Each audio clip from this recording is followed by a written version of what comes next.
Most people spend their entire lives fighting battles they were never meant to win. They try to control other people's opinions, predict the future, avoid disappointment, and hold on to things that were always destined to change. Yet no matter how much effort they invest, the result is often the same: anxiety, frustration, and the exhausting feeling that peace is always somewhere just beyond reach. Nearly 2,000 years ago, the Stoics discovered something that remains just as powerful today as it was then. The quality of your life is determined far less by what happens to you than by the way you respond to what happens. While most people search for stability in a world that never stops changing, Stoicism points in a different direction. It teaches that real strength is found within, in the ability to remain calm when life becomes uncertain, steady when emotions become turbulent, and grounded when everything around you seems to be shifting. The challenge is that this wisdom sounds simple until life puts it to the test. When plans fall apart, when uncertainty arrives uninvited, when the mind begins creating stories about everything that could go wrong, it becomes clear how much of our suffering comes not from life itself, but from the way we relate to it. And once that truth is understood, a different possibility begins to emerge. Not a life free from difficulty, but a life no longer controlled by it. The real struggle of life rarely announces itself in obvious ways. Most people assume their problems begin with difficult circumstances, unpredictable events, or the behavior of other people. A plan falls apart, someone disappoints them, an opportunity disappears, and the mind immediately points outward. It assumes the source of distress must be somewhere beyond reach. Yet the more closely you look, the more a different pattern emerges. Life continues to change because change is its nature. People continue to act according to their own beliefs, fears, and desires. Circumstances continue to shift without asking permission. None of this is unusual. What creates exhaustion is often the belief that these things should behave differently. The tension comes from resistance, from arguing with reality long after reality has already moved on. That quiet conflict drains us. The Stoics understood something that remains as practical today as it was then. Energy follows attention, and attention is constantly pulled toward things that cannot be fully mastered. People spend hours rehearsing conversations that never happen, worrying about outcomes that do not exist, and replaying events that cannot be changed.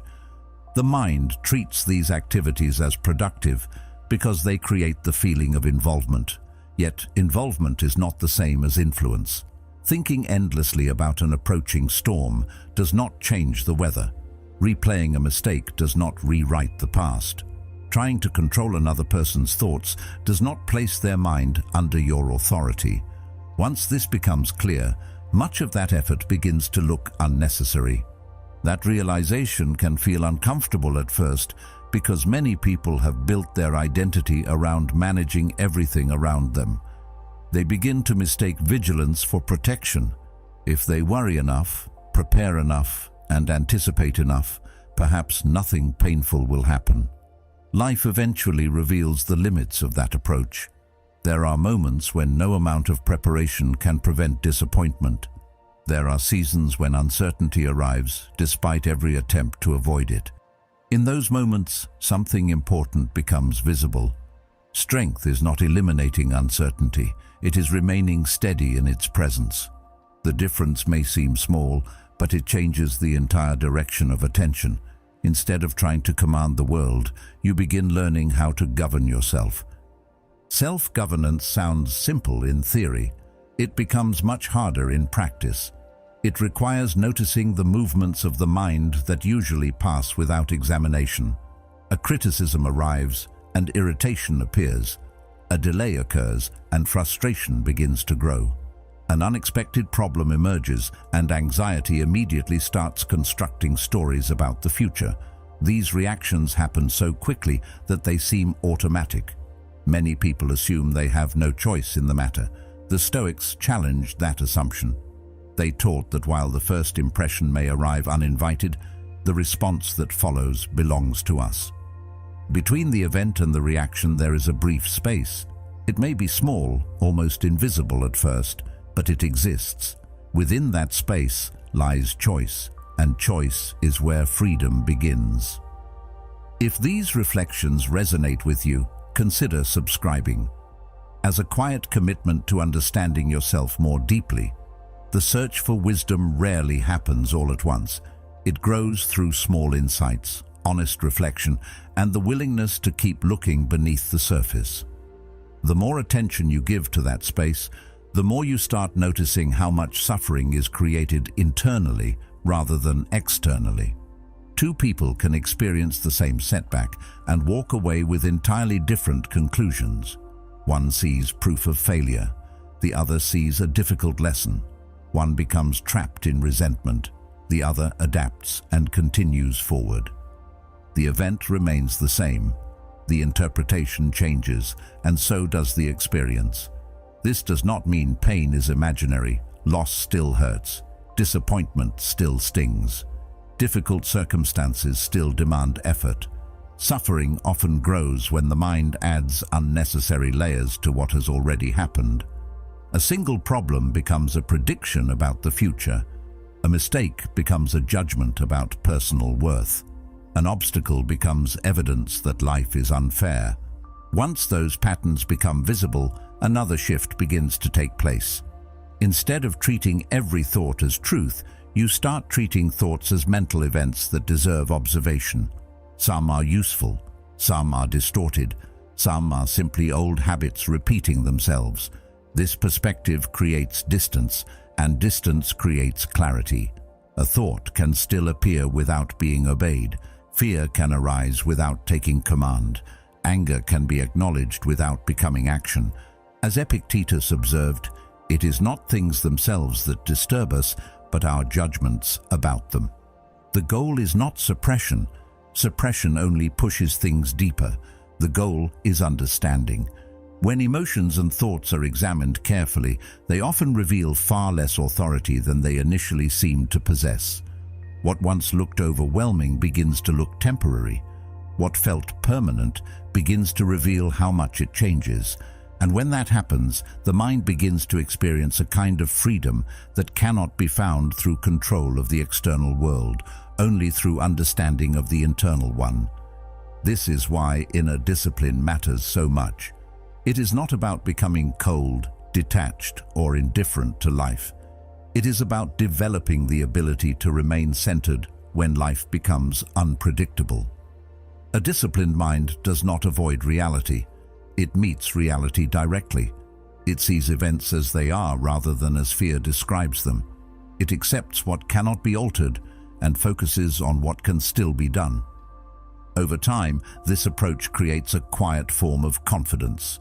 Not the confidence that comes from believing everything will go according to plan, but the confidence that comes from knowing you can respond wisely even when it does not. And when that understanding settles deeply enough, the search for the source of suffering begins to end. You realize that much of the struggle was never hidden in the world around you. It was growing in the stories, judgments, and resistance carried within, waiting to be understood. From there, peace becomes practice rather than distant hope. It is remarkable how little information the mind needs before it begins constructing a complete story. A single comment from another person can linger for hours. A delayed response can become a sign of rejection. One mistake can suddenly feel like evidence of a deeper flaw. The event itself is often small, sometimes almost insignificant, yet the meaning attached to it grows rapidly. Before long, the original moment has been buried beneath layers of interpretation. What started as a simple experience becomes a personal narrative, and that narrative begins shaping emotions, decisions, and expectations. The mind rarely presents these stories as possibilities. It presents them as facts. That is why they can be so powerful. Most people do not suffer only from what happens. They suffer from what they believe what happened means. A criticism arrives, and instead of hearing a single opinion, the mind transforms it into a judgment about worth.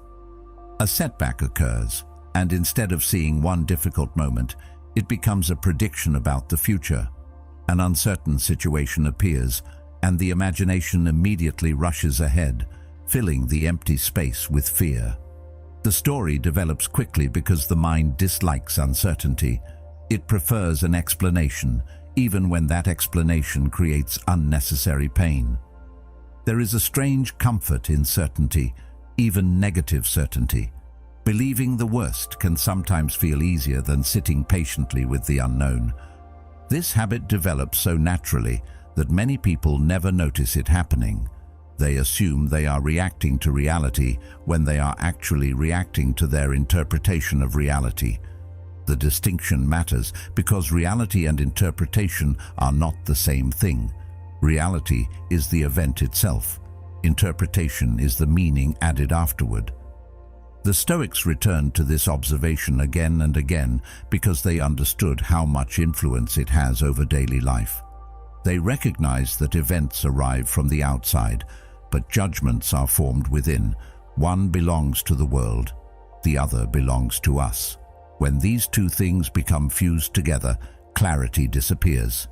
Everything feels personal, everything feels permanent, everything feels larger than it truly is.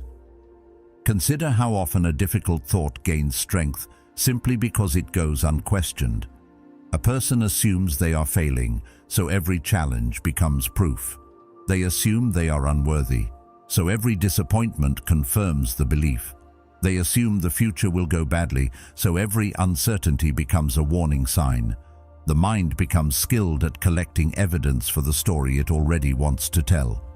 In this way, beliefs can quietly shape perception. Two people may walk through the same experience and notice entirely different things because they are searching for different confirmations. The world begins reflecting the narratives carried within it. Yet there is something encouraging hidden inside this realization.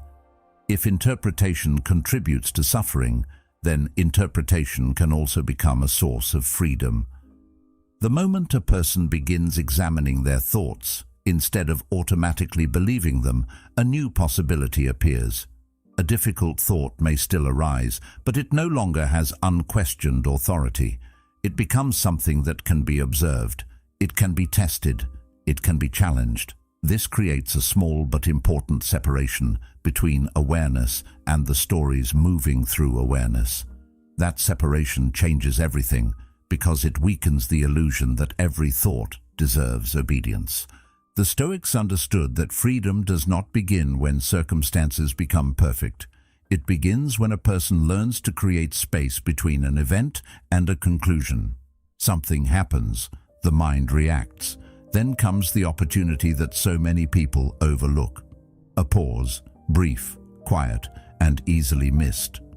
Within that pause exists the ability to ask whether the first interpretation is actually true. Not every fear is a warning. Not every criticism is an attack. Not every setback is a catastrophe. Sometimes things are simply difficult. Sometimes they are simply uncertain. Sometimes they are nothing more than a moment that has not yet revealed its meaning. Learning to remain inside that pause requires patience because the mind prefers speed. It wants immediate answers. It wants certainty. It wants to close every open question as quickly as possible. Yet wisdom often moves in the opposite direction. Instead of rushing toward conclusions, it waits, it observes, it gathers perspective before creating a judgment. This does not mean becoming passive or indecisive. It means refusing to let assumptions take control before understanding has a chance to emerge. The strongest minds are not necessarily the fastest. Often they are the most deliberate. Over time, this practice begins changing the way experience is processed. Thoughts still appear. Emotions still rise and fall. Difficult moments still arrive without invitation. The difference is that they are no longer given immediate control over perception. A person learns to watch the story forming instead of becoming trapped inside it. They notice how the mind tries to predict outcomes, assign meanings, and create certainty where none exists. Some stories are useful, many are not. The ability to recognize the difference becomes a quiet source of strength. This is where inner stability starts to grow. Not from controlling every event, but from seeing events more clearly. Not from eliminating uncertainty, but from learning how to stand within it. The stories that once felt overwhelming begin losing their grip because they are finally being examined. And when they are examined carefully, many reveal themselves to be incomplete or untrue. What remains is something more reliable than assumption. It is the ability to meet reality as it is. In that space, the mind becomes calmer, judgment becomes wiser, and life becomes lighter steadily. Freedom begins to reveal itself in a place most people rarely visit, not somewhere far away, not in a future achievement, and not in a different set of circumstances. It appears in the quiet moment between a thought arriving and a reaction following it. Most of the time, that moment passes unnoticed. A thought enters the mind, and almost instantly it becomes a belief. A fear appears, and it is treated as a warning. A memory surfaces, and it begins shaping the mood of the entire day. The process happens so quickly that it feels automatic. Many people move through life convinced they are responding directly to reality, when in truth they are often responding to the thoughts reality happens to trigger. There is a difference between the two, and recognizing that difference changes everything. The mind is constantly producing interpretations, judgments, predictions, and assumptions. It comments on nearly everything. It tells stories about the future. It revisits the past. It compares, evaluates, worries, and imagines. None of this is unusual. It is simply part of being human. The problem begins when every thought is granted immediate authority. When the mind says something frightening, it must be true. When it says something critical, it must be accurate. When it predicts disaster, preparation turns into panic. As Marcus Aurelius reminded himself, "You have power over your mind, not outside events. Realize this, and you will find strength." Over time, this habit creates a strange kind of captivity. A person may believe they are thinking freely while spending most of their life being directed by thoughts they never stop to examine. This is why observation is such a powerful practice. The moment you begin watching your thoughts instead of automatically following them, a new perspective emerges. You notice how many thoughts repeat themselves. You notice how often the same fears return wearing different disguises. You notice how the mind can take a small uncertainty and expand it into an elaborate scenario that exists nowhere except in imagination. What once felt solid begins to look more temporary. Thoughts still appear, but they no longer seem quite as permanent or convincing. They become movements of the mind rather than definitions of reality. At first, this can feel unfamiliar. Most people are accustomed to living from within their thoughts rather than observing them. They identify so completely with whatever appears in the mind that separation seems impossible. Yet the separation is already there. It simply goes unnoticed. The fact that you can observe a thought means that you are not the thought itself. The fact that you can notice fear means that awareness exists independently of fear. This realization may seem subtle, but it carries profound implications. If you can observe a thought, then you do not have to obey it. If you do not have to obey it, then it loses some of its power over you. The Stoics understood this long before modern psychology gave it new language. They recognized that suffering often grows not from events, but from the unchecked judgments attached to those events. They trained themselves to examine impressions before accepting them. A difficult situation would arise, and instead of immediately surrendering to the first emotional reaction, they would pause. They would look more closely. They would ask whether the conclusion forming in the mind deserved belief. This practice was not about suppressing emotion or pretending challenges did not exist. It was about refusing to let automatic interpretations dictate the quality of their lives. As this habit develops, the relationship with the mind begins to change. Fear still visits. Doubt still appears. Frustration still emerges from time to time. The difference is that these experiences are no longer treated as commands. They become information rather than authority. A fearful thought may suggest danger where none exists. An angry thought may exaggerate an offense. An anxious thought may predict outcomes that never arrive. Observation creates enough distance to see these possibilities clearly. Instead of being swept away by every mental current, you learn to remain on steady ground while watching those currents pass. There is something deeply calming about this shift. Life becomes less crowded because every thought no longer demands attention. Mental noise loses some of its urgency. The need to react immediately begins to fade. In its place comes a greater sense of presence. You become more aware of what is actually happening, rather than what the mind insists might happen. The present moment starts regaining its importance, not because the future stops mattering, but because imagination no longer dominates experience. This is where genuine clarity starts to emerge. Clarity is not the absence of thoughts. It is the ability to see thoughts for what they are. Some deserve consideration, others deserve release. The skill lies in knowing the difference. That skill cannot develop through force.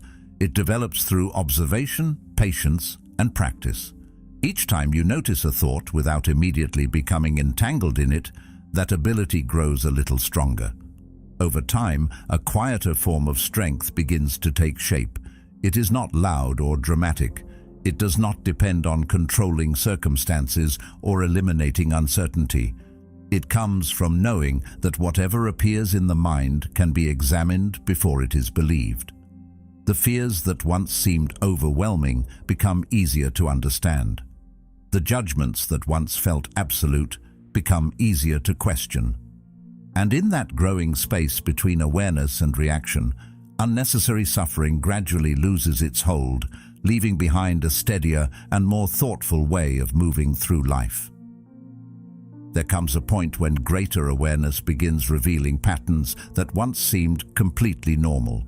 One of the most powerful is the constant search for approval. It appears in subtle ways: a carefully chosen response designed to avoid criticism, a hesitation before expressing an honest opinion, a lingering disappointment when efforts go unnoticed. Most people do not consciously decide to build their lives around the reactions of others.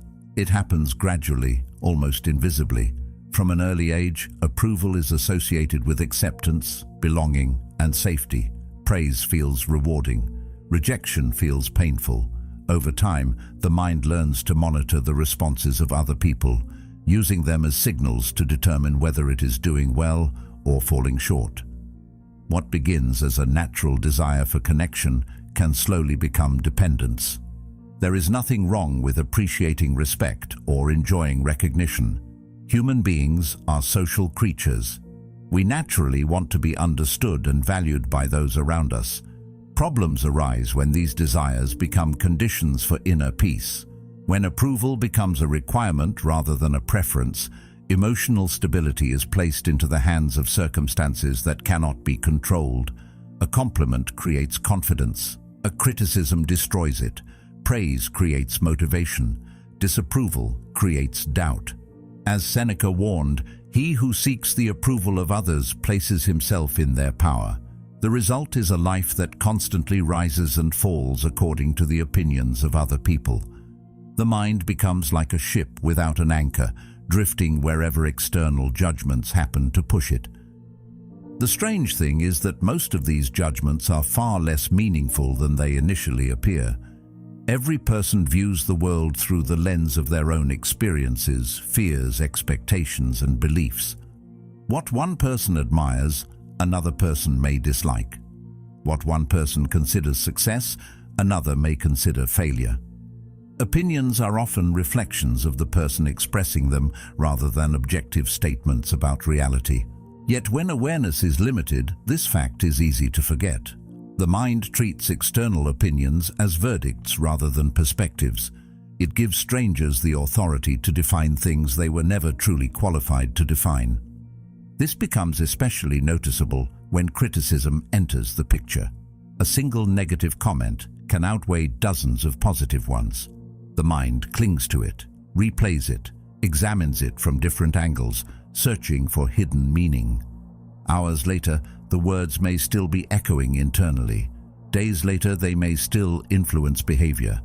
What makes this so fascinating is that criticism often gains power long after the person who delivered it has stopped thinking about it entirely. The external event lasts only a moment. The internal reaction extends it indefinitely. In this way, suffering is often maintained not by the original criticism, but by the continued attention given to it. The Stoics understood this dynamic with remarkable clarity. They recognized that another person's opinion belongs to that person. It is an expression of their perspective, not a measurement of your worth. This does not mean all criticism should be ignored. Some criticism contains valuable information. Some reveals blind spots that deserve attention. Wisdom involves distinguishing useful feedback from unnecessary judgment. But there is an important difference between learning from criticism and becoming emotionally dependent upon it. One leads to growth, the other leads to instability. Growth requires openness. Dependency requires surrendering authority over your own peace. As this understanding deepens, another question naturally emerges. Why does approval hold such power in the first place? Often the answer has little to do with the present moment. The desire for validation frequently reaches far into the past. Many people spend years trying to earn a sense of worth they already possess. They seek confirmation that they are enough, capable enough, intelligent enough, successful enough, deserving enough. Approval becomes attractive because it temporarily quiets those doubts. The problem is that temporary reassurance never fully resolves a deeper uncertainty. It fades quickly, leaving the mind searching for the next source of validation. This is why external approval can become addictive. It creates brief moments of relief without addressing the underlying belief that relief depends on someone else's recognition. The cycle continues because the real issue remains untouched. The Stoic approach points in a different direction. Instead of asking whether others approve, it asks whether your actions align with your values. Instead of measuring worth through popularity, it measures character through conduct. This shift changes the entire foundation upon which confidence is built. Confidence becomes less dependent on applause and more dependent on integrity. Integrity creates a kind of stability that external praise cannot provide. When you know you have acted honestly, thoughtfully, and in accordance with your principles, criticism loses much of its destructive power. Not because criticism disappears, but because your identity is no longer built upon avoiding it. The opinions of others can still be considered without becoming commandments. Respect can be appreciated without becoming necessary. Recognition can be welcomed without becoming a source of identity. The relationship with approval becomes healthier because it is no longer carrying the weight of self-worth. Over time, this perspective creates a quieter and more durable form of confidence. It is not the confidence of believing everyone will understand you or agree with your choices. It is the confidence of knowing that neither agreement nor disagreement determines your value. The need to constantly manage perceptions begins to loosen. The urge to perform begins to fade. What remains is a greater sense of freedom. The freedom to act according to what is right rather than what is popular. The freedom to remain steady when praise arrives and equally steady when it leaves. And perhaps most importantly, the freedom to realize that peace cannot truly belong to you while it depends entirely on the approval of someone else. Once that dependence begins to dissolve, something more reliable takes its place. A growing trust in your own character, your own judgment, and your own ability to stand firmly within yourself regardless of who happens to be watching. Rejection has a way of reaching places within us that ordinary disappointments never seem to touch. A missed opportunity can be frustrating. A failed plan can be discouraging. But rejection often feels different. It feels personal. It lingers long after the moment itself has passed. A conversation ends, a door closes, an invitation never arrives. Someone chooses another path. On the surface, these experiences appear to be about other people and their decisions. Yet the intensity of the pain often points somewhere deeper. The event may come from outside, but the wound it touches frequently existed long before the rejection occurred. It awakens insecurities that have been quietly waiting beneath awareness. It stirs old doubts about worth, belonging, and significance. What hurts is not always the rejection itself. Sometimes it is the story the mind immediately builds around it. The mind is remarkably quick to transform a single experience into a broader conclusion. One rejection becomes evidence that acceptance is impossible. One disappointment becomes proof that success will never arrive. One person's decision becomes a judgment about personal value. The event expands beyond its original size and begins influencing how everything else is perceived. This is why rejection can feel so overwhelming. The pain rarely remains connected to one moment. Instead, it attaches itself to fears that have accumulated over years. Fears of being overlooked, fears of being forgotten, fears of not measuring up to expectations. The rejection simply gives those fears a voice. Suddenly, they feel real, urgent, and undeniable. Yet when we look more carefully, something interesting begins to emerge. Rejection does not create those fears, it reveals them. It exposes attachments that often remain hidden when life is going smoothly. As long as approval is present, it is easy to believe confidence is secure. As long as success continues, it is easy to believe identity is stable. But when something is taken away, the places where identity has become attached suddenly become visible. The loss acts like a light shining into a room that has been dark for years. Things that were always there can finally be seen clearly. This is why painful experiences sometimes become unexpected teachers. They reveal where peace has become dependent on conditions that cannot be guaranteed. A person may discover that their sense of worth depends heavily on being admired. Another may realize they have built their identity around achievement. Someone else may notice how much of their confidence comes from being needed by others. None of these attachments are obvious when circumstances continue providing reassurance. It is only when that reassurance disappears that the dependence becomes impossible to ignore. As Epictetus observed, "Never depend upon the admiration of others. There is no strength in it." What once felt secure is suddenly revealed to be fragile, and that realization becomes the beginning of a deeper kind of freedom. The Stoics understood this principle well. They recognized that many forms of suffering come from attaching identity to things that exist outside personal control.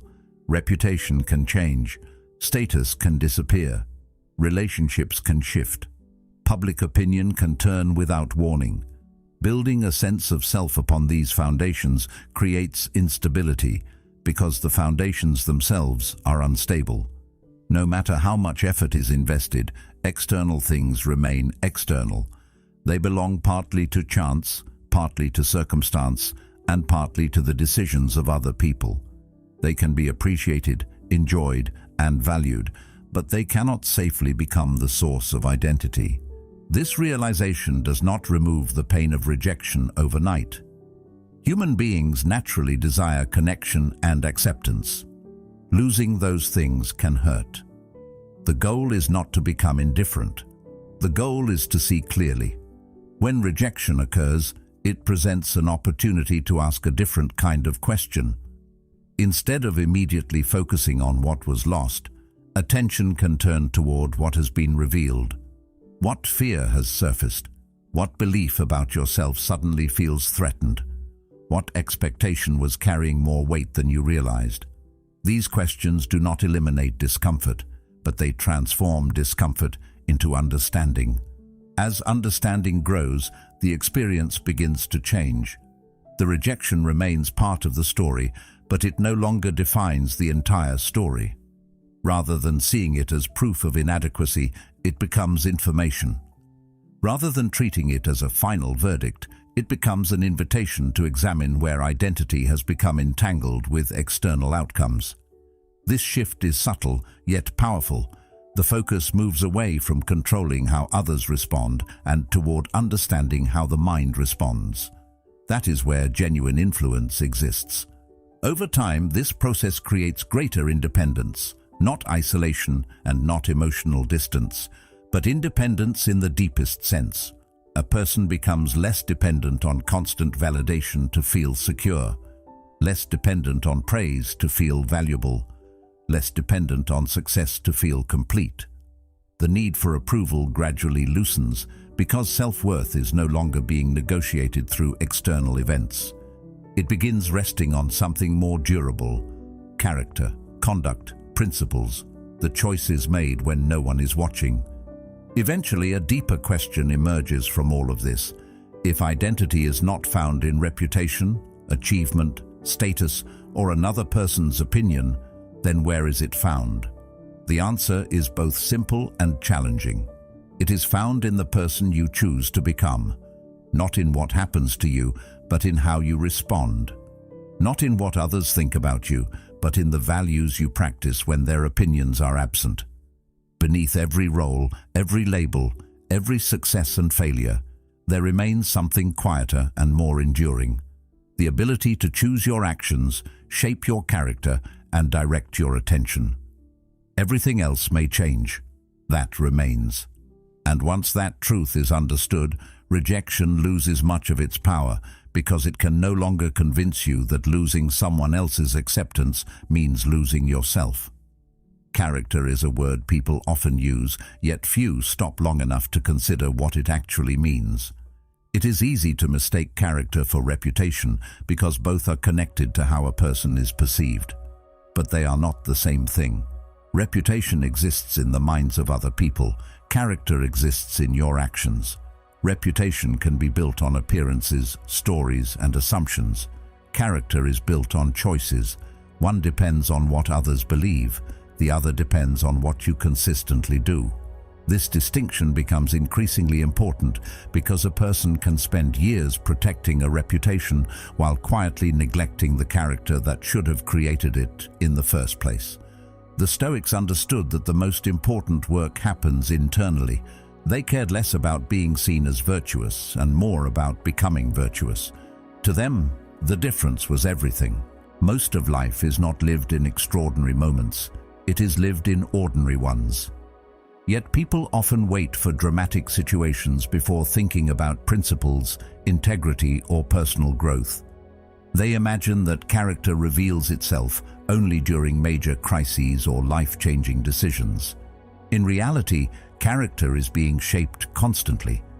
It appears in the way you respond to inconvenience. It appears in the promises you keep when nobody would know if you broke them. It appears in the effort you give when recognition is absent.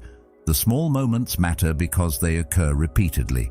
A single grand gesture may attract attention, but daily habits quietly determine who you become. Every ordinary decision becomes a vote for the kind of person you are creating. This can be difficult to accept because the modern world often rewards visible outcomes more than invisible qualities. Success receives attention. Achievement receives praise. External results are easy to measure and easy to celebrate. Character develops differently. Its progress is subtle. It grows slowly, often without immediate rewards. Choosing patience instead of irritation may go unnoticed. Choosing honesty instead of convenience may bring no applause. Choosing discipline instead of comfort may look insignificant from the outside. Yet these are the moments that gradually shape the foundation of a life. The world may not always recognize them, but the person making those choices feels their influence over time. Consider how often frustration creates opportunities for growth. Everyone encounters delays, misunderstandings, and disappointments. These experiences are unavoidable. The difference lies in the response.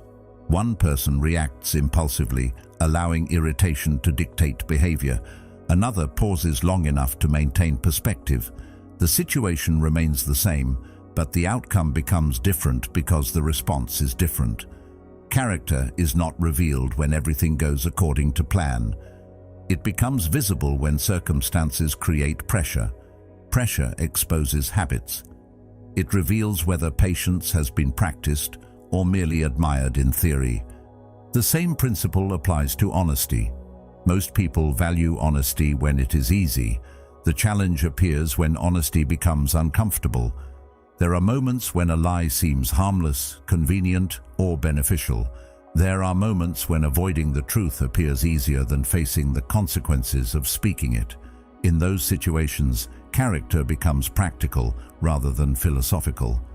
Values stop being abstract ideas and become real decisions. Each choice either strengthens integrity or weakens it. The effect may seem small in the moment, but repeated choices create patterns, and patterns eventually become identity. Discipline follows a similar path. Many people associate discipline with dramatic effort or extreme self-control. The Stoics viewed it differently. To them, discipline was not about punishment. It was about alignment. It was the ability to choose what is beneficial over what is merely comfortable. Comfort itself is not the problem. The problem arises when comfort becomes the primary guide for decision-making. Growth often requires effort. Wisdom often requires patience.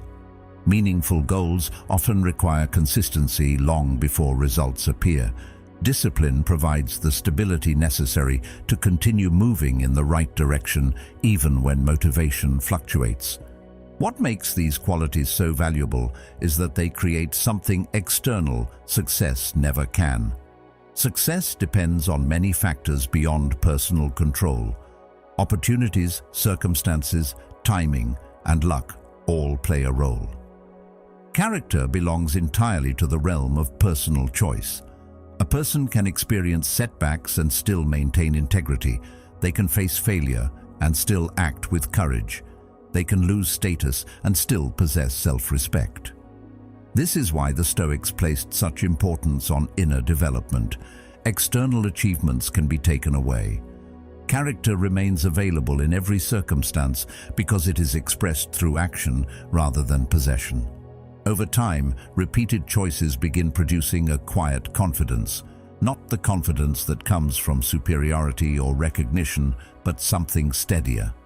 A person who consistently acts according to their values develops trust in themselves. They know they can rely on their judgment because they have practiced doing so. They know they can endure difficulty because they have faced it before. They know they can remain honest under pressure because honesty has become part of their nature. This confidence is difficult to shake because it is not dependent on outcomes. It comes from experience. It comes from repeatedly proving to yourself that your principles remain intact when tested. Eventually, something deeper begins to emerge. The pursuit of approval becomes less important.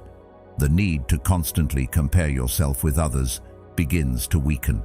Attention gradually shifts away from appearances and toward substance. The question changes from how things look to who you are becoming. As Socrates famously said, "The greatest way to live with honor in this world is to be what we pretend to be." This is where self-respect takes root. Self-respect is not arrogance. It is not believing you are better than anyone else. It is the quiet knowledge that your actions align with your values. It is the peace that comes from knowing you have not abandoned yourself for comfort, convenience, or approval. And while success may come and go throughout life, self-respect remains one of the few achievements that cannot be given by others and cannot be taken away by them. It is earned through countless ordinary choices, repeated consistently, until they become the foundation upon which an entire life quietly stands. Self-respect is often misunderstood because people tend to associate it with confidence, achievement, or the way someone carries themselves in public. Yet, genuine self-respect is far quieter than that. It is not something performed for an audience. It is something built through repeated actions that align with personal values. A person may speak confidently and still lack self-respect. Another may be humble, reserved, and unnoticed by most people, while possessing a deep sense of inner stability. The difference is not found in appearance. It is found in consistency. Self-respect grows when actions and principles begin moving in the same direction. It grows when promises made to yourself are treated with the same seriousness as promises made to others. This is why intention alone is never enough. Many people sincerely want to become more disciplined, more patient, more thoughtful, or more courageous. They read books, collect ideas, and make plans. For a short time, motivation feels strong. The future appears clear. Yet eventually the excitement fades and old patterns begin returning. This happens because understanding something is not the same as practicing it. Knowledge can point the way, but it cannot walk the path for you. The Stoics understood this distinction with remarkable clarity. To them, wisdom was not measured by what a person knew. It was measured by how a person lived. A principle that never influences behavior remains an idea. A principle expressed through action becomes part of character. Every day presents opportunities to strengthen that character, though most of them arrive disguised as ordinary moments. They do not announce themselves as important. They appear in small decisions that seem insignificant at the time. Getting out of bed when comfort invites you to stay where you are. Remaining calm when irritation feels justified. Finishing a task when excuses are readily available. Speaking honestly when a convenient shortcut appears. These moments often pass without recognition, yet they quietly shape the direction of a life. Character is rarely built in dramatic bursts. It is built through repetition. The power of repetition is difficult to appreciate because its effects are gradual. One disciplined choice does not transform a person overnight. One moment of patience does not erase years of impulsiveness. One honest conversation does not instantly create integrity. Yet something important happens when those actions are repeated. They begin creating patterns. Patterns become habits. Habits become tendencies. Tendencies become identity. What starts as effort slowly becomes nature. This process is subtle enough that it often goes unnoticed until significant change has already taken place. Consider how habits influence almost every aspect of daily life. Much of what people do each day happens automatically. The mind follows familiar routes because familiarity requires less effort. This is useful when habits are beneficial, but it becomes limiting when they reinforce behaviors that work against long-term growth. A person who repeatedly avoids difficult conversations develops a habit of avoidance. A person who consistently blames circumstances develops a habit of excuse-making. A person who continually postpones meaningful action develops a habit of delay. Over time, these patterns become so familiar that they feel like personality traits rather than learned behaviors. The encouraging reality is that habits are not permanent. They are reinforced through repetition, which means they can also be reshaped through repetition. Change rarely begins with dramatic transformation. More often, it begins with awareness. A person notices the pattern before automatically following it. They recognize the familiar impulse and choose a different response. The choice may feel small, it may even feel insignificant. Yet every interruption of an old habit weakens its influence. Every repetition of a new habit strengthens a different path. Gradually, the balance begins to shift. This process requires patience because results are rarely immediate. Modern culture often celebrates rapid progress and visible outcomes. Internal growth follows a different timeline. The most important changes usually occur beneath the surface, long before they become visible. Discipline is being strengthened even when no one notices. Patience is developing even when circumstances remain frustrating. Integrity is taking root even when rewards seem absent. The work continues quietly. This is why persistence matters so much. Many people abandon meaningful efforts because they expect immediate evidence. They stop before the deeper transformation has time to emerge. The Stoics viewed this ongoing practice as one of life's most important responsibilities. They understood that circumstances would always remain uncertain. Challenges would continue appearing. Obstacles would never disappear completely. The one area consistently available for improvement was personal conduct. Each day offered another opportunity to respond a little better than before. Not perfectly, not flawlessly, simply better. That perspective removes the pressure of perfection while preserving the commitment to growth. As this commitment deepens, an interesting question begins to arise. If repeated actions eventually become habits, and habits gradually become character, then what kind of character is being built right now? The answer is found not in occasional intentions, but in daily behavior. It is found in the choices repeated when nobody is paying attention. Every routine, every reaction, every repeated response contributes something to the structure being formed. Whether consciously or unconsciously, everyone is building that structure every day. The real question is whether it is being built deliberately or by default. And once that question becomes impossible to ignore, the ordinary habits of daily life begin to reveal just how much influence they truly have over the person you are becoming. The quality of a person's life is shaped not only by what they do, but also by what they repeatedly allow into their mind. This influence is often subtle because thoughts rarely arrive with labels announcing their long-term consequences. They appear as conversations, headlines, opinions, worries, entertainment, and passing observations. Most seem harmless in isolation. A single negative story does not change a life. One anxious thought does not define a future. One distraction does not destroy focus. Yet the mind is not shaped by isolated moments. It is shaped by repetition. What enters repeatedly begins leaving traces. Over time, those traces become patterns, and those patterns begin influencing how reality itself is perceived. Many people understand this principle when it comes to physical health. They know that what is consumed consistently affects the body. Small choices repeated over months and years eventually produce visible results. Yet when it comes to mental consumption, the same awareness is often absent. Information is absorbed without examination. Opinions are accepted without reflection. Endless streams of content pass through attention every day, rarely questioned, rarely filtered. The mind becomes an open door through which everything enters freely. At first, this seems harmless. Eventually, it becomes exhausting. The sheer volume of information creates a constant state of internal noise that leaves little room for clarity. Part of the difficulty is that modern life rewards attention, but rarely teaches how to manage it.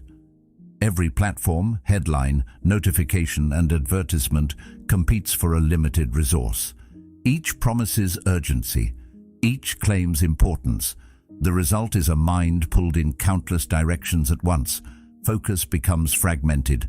Reflection becomes rare. Moments of stillness are quickly filled with more input. Many people spend entire days consuming information without spending even a few minutes examining how that information affects them. The consequences accumulate gradually. Restlessness increases. Patience weakens. Concentration becomes more difficult. The mind remains busy long after the external stimulation has ended. This is where awareness becomes especially valuable. The moment you begin paying attention to what occupies your mind, certain patterns become impossible to ignore. Some forms of information leave you calmer, clearer, and more thoughtful. Others leave you anxious, distracted, and emotionally drained. Some conversations encourage understanding. Others encourage resentment. Some ideas strengthen perspective. Others narrow it. The difference is not always dramatic, but it is real. Every influence leaves an imprint. Whether that imprint strengthens or weakens the mind depends largely on what is repeatedly allowed to remain there. The Stoics recognized this long before the modern world created endless streams of information. They understood that attention shapes experience. What a person focuses on repeatedly begins influencing their character, emotions, and decisions. This is why they placed such importance on guarding the inner world, not out of fear, but out of wisdom. They knew that thoughts become habits of perception. Habits of perception become habits of action. Eventually, those actions shape an entire life. Protecting the mind was never about avoiding reality. It was about refusing to surrender awareness to influences that undermine judgment and stability. Consider how easily a repeated idea can begin feeling true, simply because it has been encountered often enough. A fear repeated daily gains strength. A complaint repeated constantly begins sounding like fact. A belief rehearsed for years starts feeling inseparable from identity. This process happens quietly. The mind becomes familiar with certain patterns and gradually accepts them without challenge. Familiarity is mistaken for truth. Repetition becomes evidence. Before long, a person may be living according to assumptions they never consciously chose. They inherited them from repeated exposure, reinforced them through attention, and eventually accepted them as reality. Breaking this cycle begins with greater selectivity. Not every thought deserves to stay. Not every opinion deserves consideration. Not every source of information deserves unlimited access to attention. This does not require isolation from the world. It requires discernment. A person can remain informed without becoming consumed. They can remain aware without becoming overwhelmed. The difference lies in learning to filter rather than absorb indiscriminately. The mind functions best when it has space to think, reflect, and process. Without that space, information accumulates faster than wisdom. This becomes especially important during difficult periods of life. When uncertainty increases, the temptation to consume more information often increases as well. People search endlessly for reassurance, certainty, or control. Yet constant input rarely provides those things. More often it amplifies confusion. The mind becomes crowded with competing voices, conflicting perspectives, and endless possibilities. Clarity becomes harder to find because there is no silence in which clarity can emerge. Sometimes the most productive step is not adding more information, but creating enough distance to understand what is already there. Gradually, a different relationship with attention begins to form. Instead of allowing every influence to enter unchecked, you become more intentional. You notice what strengthens your thinking and what weakens it. You become aware of which inputs create peace and which create agitation. This awareness acts like a gatekeeper. It protects the environment where decisions are formed, values are reinforced, and character develops. And because every action begins as a thought long before it becomes behavior, protecting that environment becomes one of the most important forms of discipline a person can practice. The mind that is carefully cultivated becomes clearer, steadier, and less vulnerable to forces that seek to control it from the outside. A protected mind eventually develops something that is becoming increasingly rare: clarity. Not the kind that arrives through perfect circumstances, but the kind that emerges when unnecessary noise begins to fade. When the mind is no longer pulled in every direction at once, it becomes easier to see what is actually happening beneath the surface of experience. Thoughts become easier to examine, reactions become easier to understand, and perhaps most importantly, emotions become easier to interpret. This matters because many people spend their lives either fighting their emotions or being controlled by them. They assume there are only two options: suppress what they feel or surrender to it completely. Yet there is another path, one that requires neither resistance nor obedience. It begins with understanding. Emotions are often misunderstood because they arrive with such force. A wave of anger can feel like certainty. A surge of fear can feel like a warning that must be obeyed immediately. Sadness can make the future appear darker than it is. Jealousy can make another person's success feel strangely personal. In the moment, these experiences seem convincing because emotions affect not only how we feel, but also how we perceive. They color interpretation, they influence attention, they shape the stories the mind tells about reality. This does not make them enemies, it simply means they should not automatically be placed in charge. The Stoics recognize that emotions contain information. They reveal something about the relationship between the mind and the world. Anger may point toward a perceived injustice. Fear may point toward uncertainty. Disappointment may reveal attachment. Anxiety may reveal a desire for control. These signals can be useful when approached with curiosity rather than impulse. The mistake is assuming that because an emotion feels strong, it must also be wise. Strength and wisdom are not the same thing. A powerful emotion can still lead toward a poor decision if it is followed without examination. Consider anger for a moment. Anger often presents itself as clarity. It creates the feeling that everything is obvious and that immediate action is necessary. Yet when anger is examined more carefully, it frequently reveals something deeper. Sometimes it hides hurt. Sometimes it protects insecurity. Sometimes it emerges because expectations collided with reality. The emotion itself is not the problem. The problem appears when the emotion becomes the sole authority guiding behavior. A person who acts from anger alone often discovers later that the situation was more complex than it initially seemed. What felt like certainty was only intensity. Fear follows a similar pattern. Fear can be valuable because it draws attention to potential danger. Without fear, human beings would ignore genuine threats and take unnecessary risks. Yet fear also has a tendency to expand beyond its original purpose. It begins filling empty spaces with imagined outcomes. It predicts disasters that never arrive. It transforms uncertainty into certainty of the worst possible kind. Left unchecked, fear narrows perception until possibilities disappear and only threats remain visible. This is why awareness matters. The goal is not to eliminate fear. The goal is to listen carefully without surrendering judgment. Jealousy provides another interesting example. Most people dislike admitting they feel jealous because jealousy is often viewed as a flaw. Yet beneath jealousy, there is often useful information. Sometimes it reveals a neglected ambition.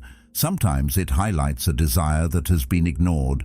Sometimes it exposes a gap between the life a person is living and the life they secretly wish to create. The emotion itself may be uncomfortable, but discomfort does not automatically make it meaningless.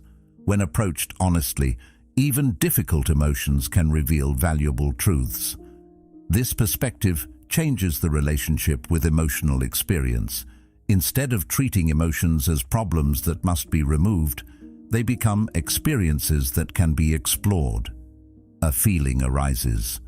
Rather than reacting immediately, attention turns toward understanding it. Where did it come from? What belief is supporting it? What expectation might be hidden beneath it? Questions like these create space. That space weakens impulsive reactions and strengthens thoughtful responses. The emotion remains present, but it no longer dominates the entire experience. The Stoics practiced this repeatedly because they understood that freedom depends upon it. A person who is controlled by every emotion becomes predictable. Circumstances dictate behavior. External events determine inner stability. Praise creates confidence. Criticism creates despair. Success creates peace. Failure creates suffering. Life becomes a series of emotional reactions rather than deliberate choices. Observation interrupts that pattern. It allows awareness to remain present even when emotions become intense. Over time, a deeper form of balance begins to emerge. Emotions are neither rejected nor worshipped. They are acknowledged, examined, and understood. Some contain important lessons. Others contain distortions that need correction. The ability to recognize the difference becomes one of the most valuable skills a person can develop. It creates steadiness without numbness, sensitivity without fragility, strength without rigidity. Eventually, emotions begin losing their reputation as obstacles and revealing themselves as teachers. Not teachers that always tell the truth, but teachers that always reveal something worth understanding. The mind becomes calmer because it no longer feels compelled to react instantly. Feelings come and go, yet awareness remains. And in that growing space between emotion and action, wiser choices become possible. That is where clarity proves its value, not by removing emotion from life, but by ensuring emotion no longer has the final word.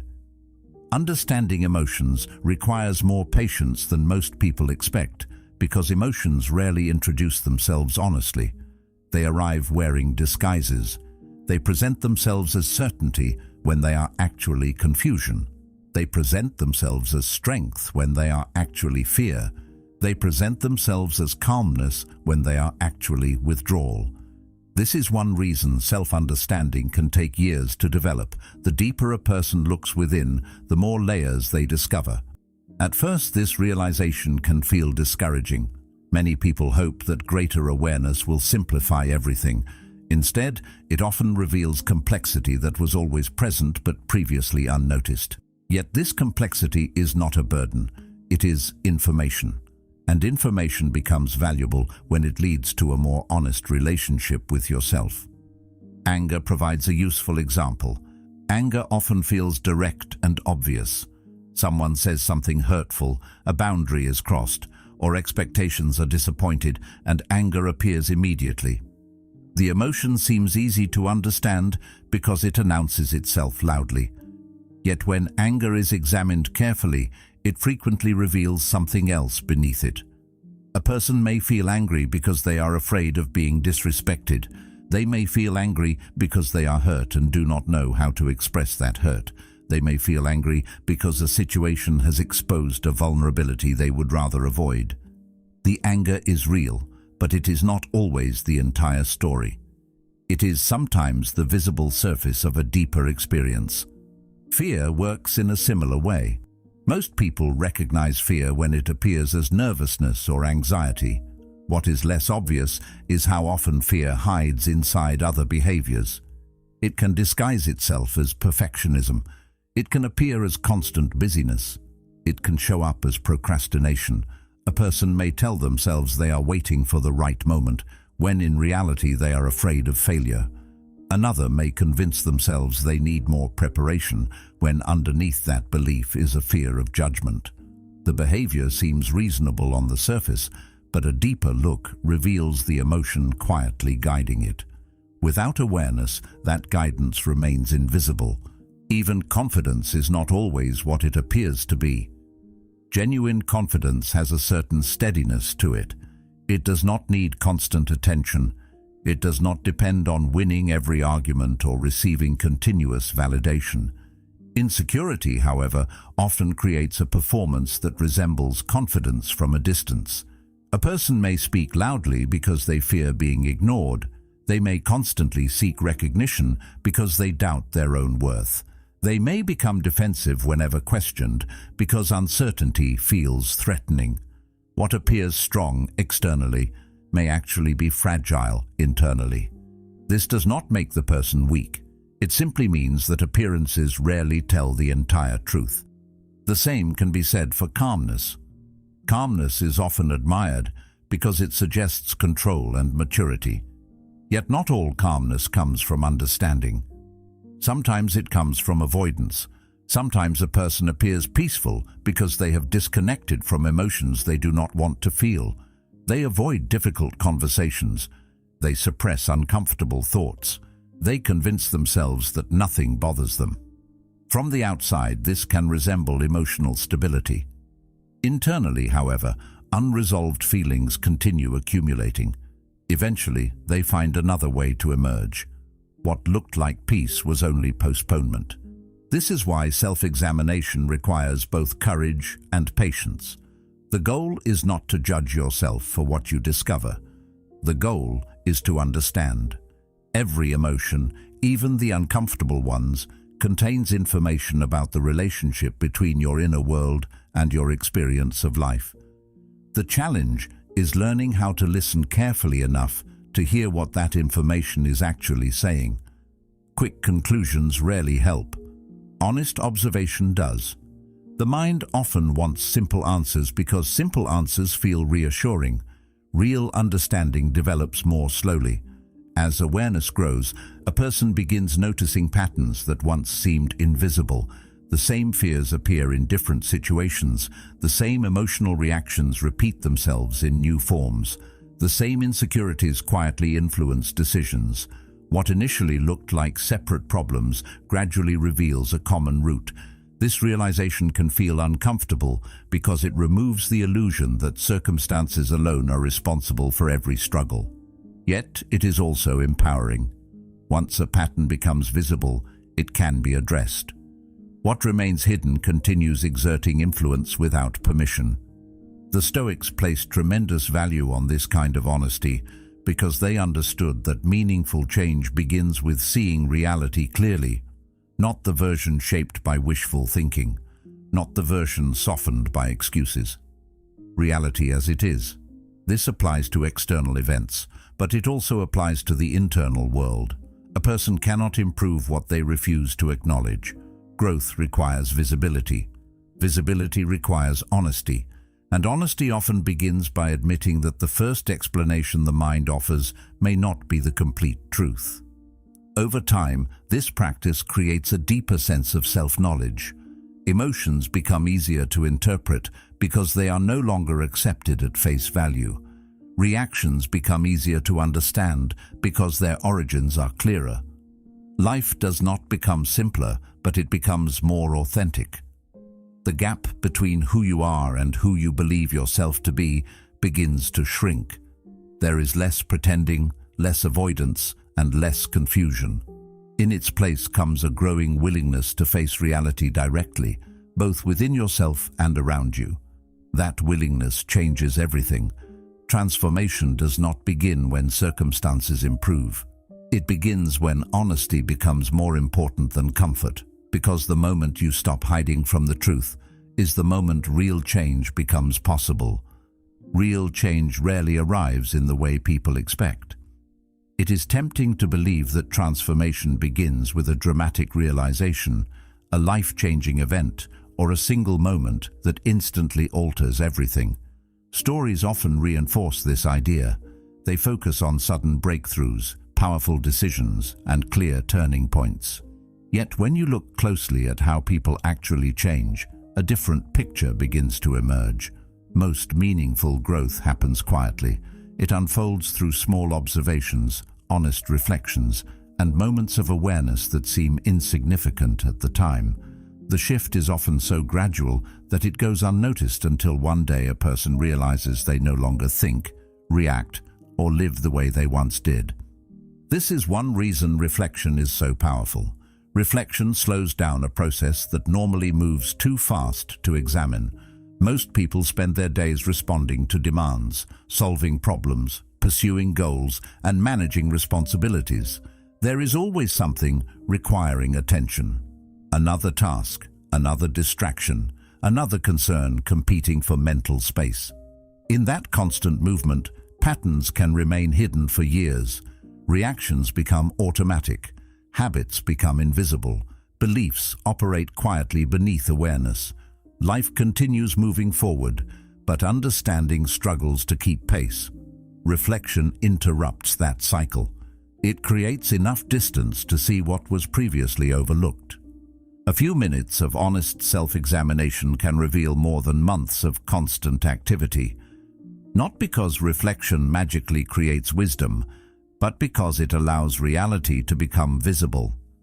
A person begins noticing the same frustrations appearing in different situations, the same fears influencing different decisions, the same emotional reactions repeating themselves in familiar ways. What once looked like isolated events starts revealing a deeper pattern.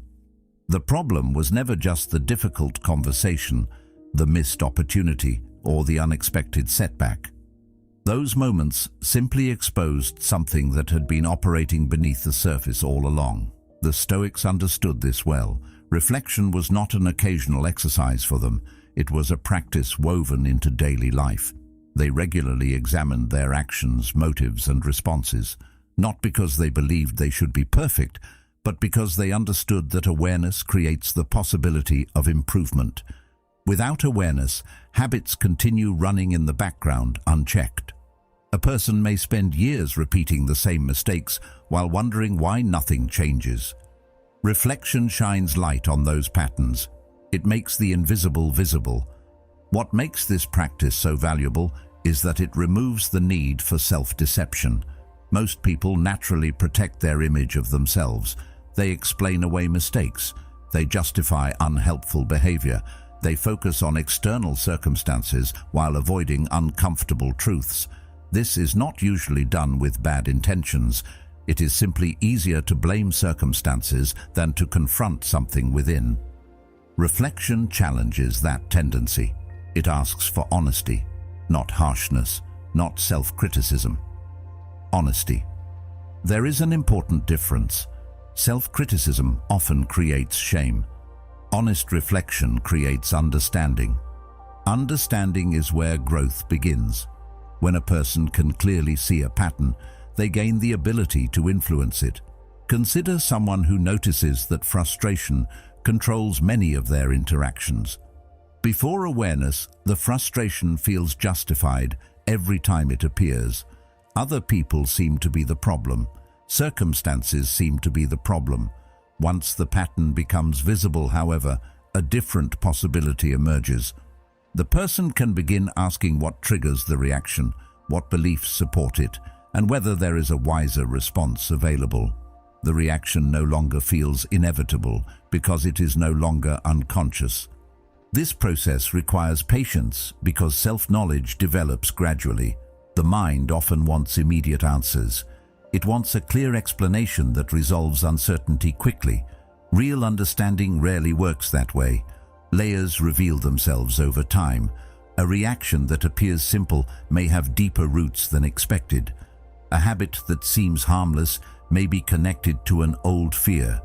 A recurring struggle may be sustained by beliefs that have never been questioned. Reflection allows these discoveries to unfold naturally. It replaces judgment with curiosity and defensiveness with observation. As this habit deepens, life begins feeling less automatic. Reactions become choices. Patterns become visible. Old assumptions lose some of their authority. The mind becomes less occupied with controlling external events and more interested in understanding internal responses.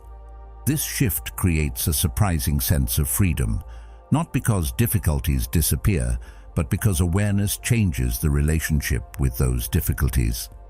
Challenges become opportunities for learning rather than sources of constant frustration. Over time, reflection becomes more than a practice. It becomes a way of living. A person develops the habit of examining experiences instead of rushing past them. Success is examined. Failure is examined. Emotional reactions are examined. Decisions are examined. Not obsessively, but thoughtfully. Each experience becomes a source of information. Each day becomes an opportunity to understand oneself a little more clearly than before. That is why transformation so often appears quiet from the outside. While dramatic moments capture attention, lasting change is usually happening beneath the surface. It grows through observation, honesty, and repeated self-examination. It develops when a person becomes willing to look inward with sincerity rather than avoidance. And the more clearly you see yourself, the more clearly you begin to see the path forward. Because improvement does not begin with becoming someone else. It begins with understanding who you already are. One of the most uncomfortable discoveries a person can make is that much of what they call their identity was never consciously chosen. It was collected, gathered slowly over years through expectations, rewards, disappointments, and observations. Long before most people develop a clear understanding of themselves, they begin learning who they are supposed to be. Family offers one set of expectations, friends offer another. Schools, workplaces, cultures, and communities contribute their own definitions of success, value, and importance. None of this happens with bad intentions. In many ways, it is a natural part of growing up. Human beings learn by observing the world around them. They adapt, they imitate, they absorb. Yet, somewhere along the way, a subtle confusion begins to develop. The difference between who we are and who we have been taught to be starts becoming difficult to recognize. At first, these borrowed identities feel useful. They provide direction, they offer a sense of belonging, they help people navigate the world. A person learns which behaviors earn praise and which invite criticism. They learn what achievements are celebrated and what failures are discouraged. Gradually, these lessons begin shaping choices.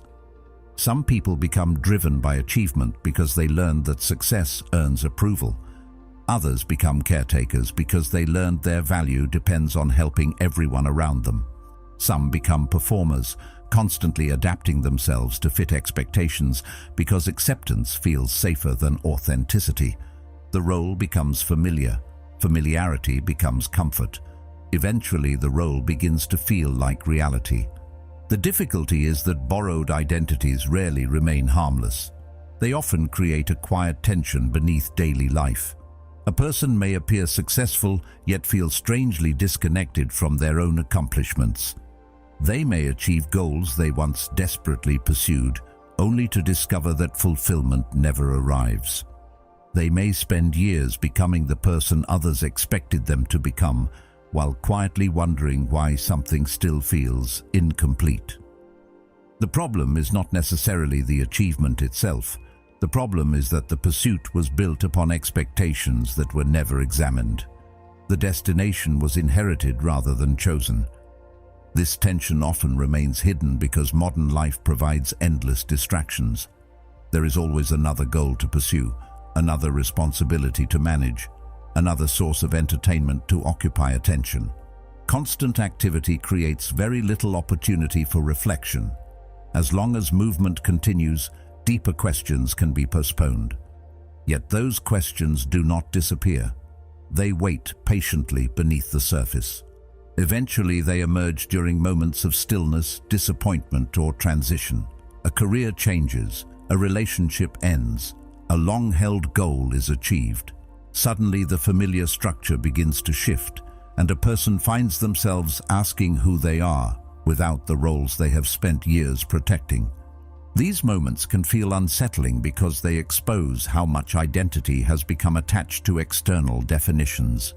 A title, a reputation, a social role, or a particular image can become so intertwined with self-perception that losing one feels like losing part of yourself. Yet what is actually being lost is often the attachment, not the person. The attachment created the illusion that identity depended upon something external. When that external thing changes, reality becomes impossible to ignore. The self is larger than the role it was playing. The Stoics understood this with remarkable clarity. They recognized that external labels are temporary. Positions change. Circumstances change. Public opinion changes. Even the roles people play throughout life change continuously. A child becomes an adult. A student becomes a professional. A leader eventually becomes a mentor. Every stage introduces new identities and responsibilities. If a person's entire sense of self depends upon these changing roles, stability becomes impossible. The foundation keeps moving. True stability requires something deeper, something that exists beneath the shifting layers of circumstance. Discovering that deeper foundation requires honesty. It requires a willingness to look beyond the performances that have become habitual.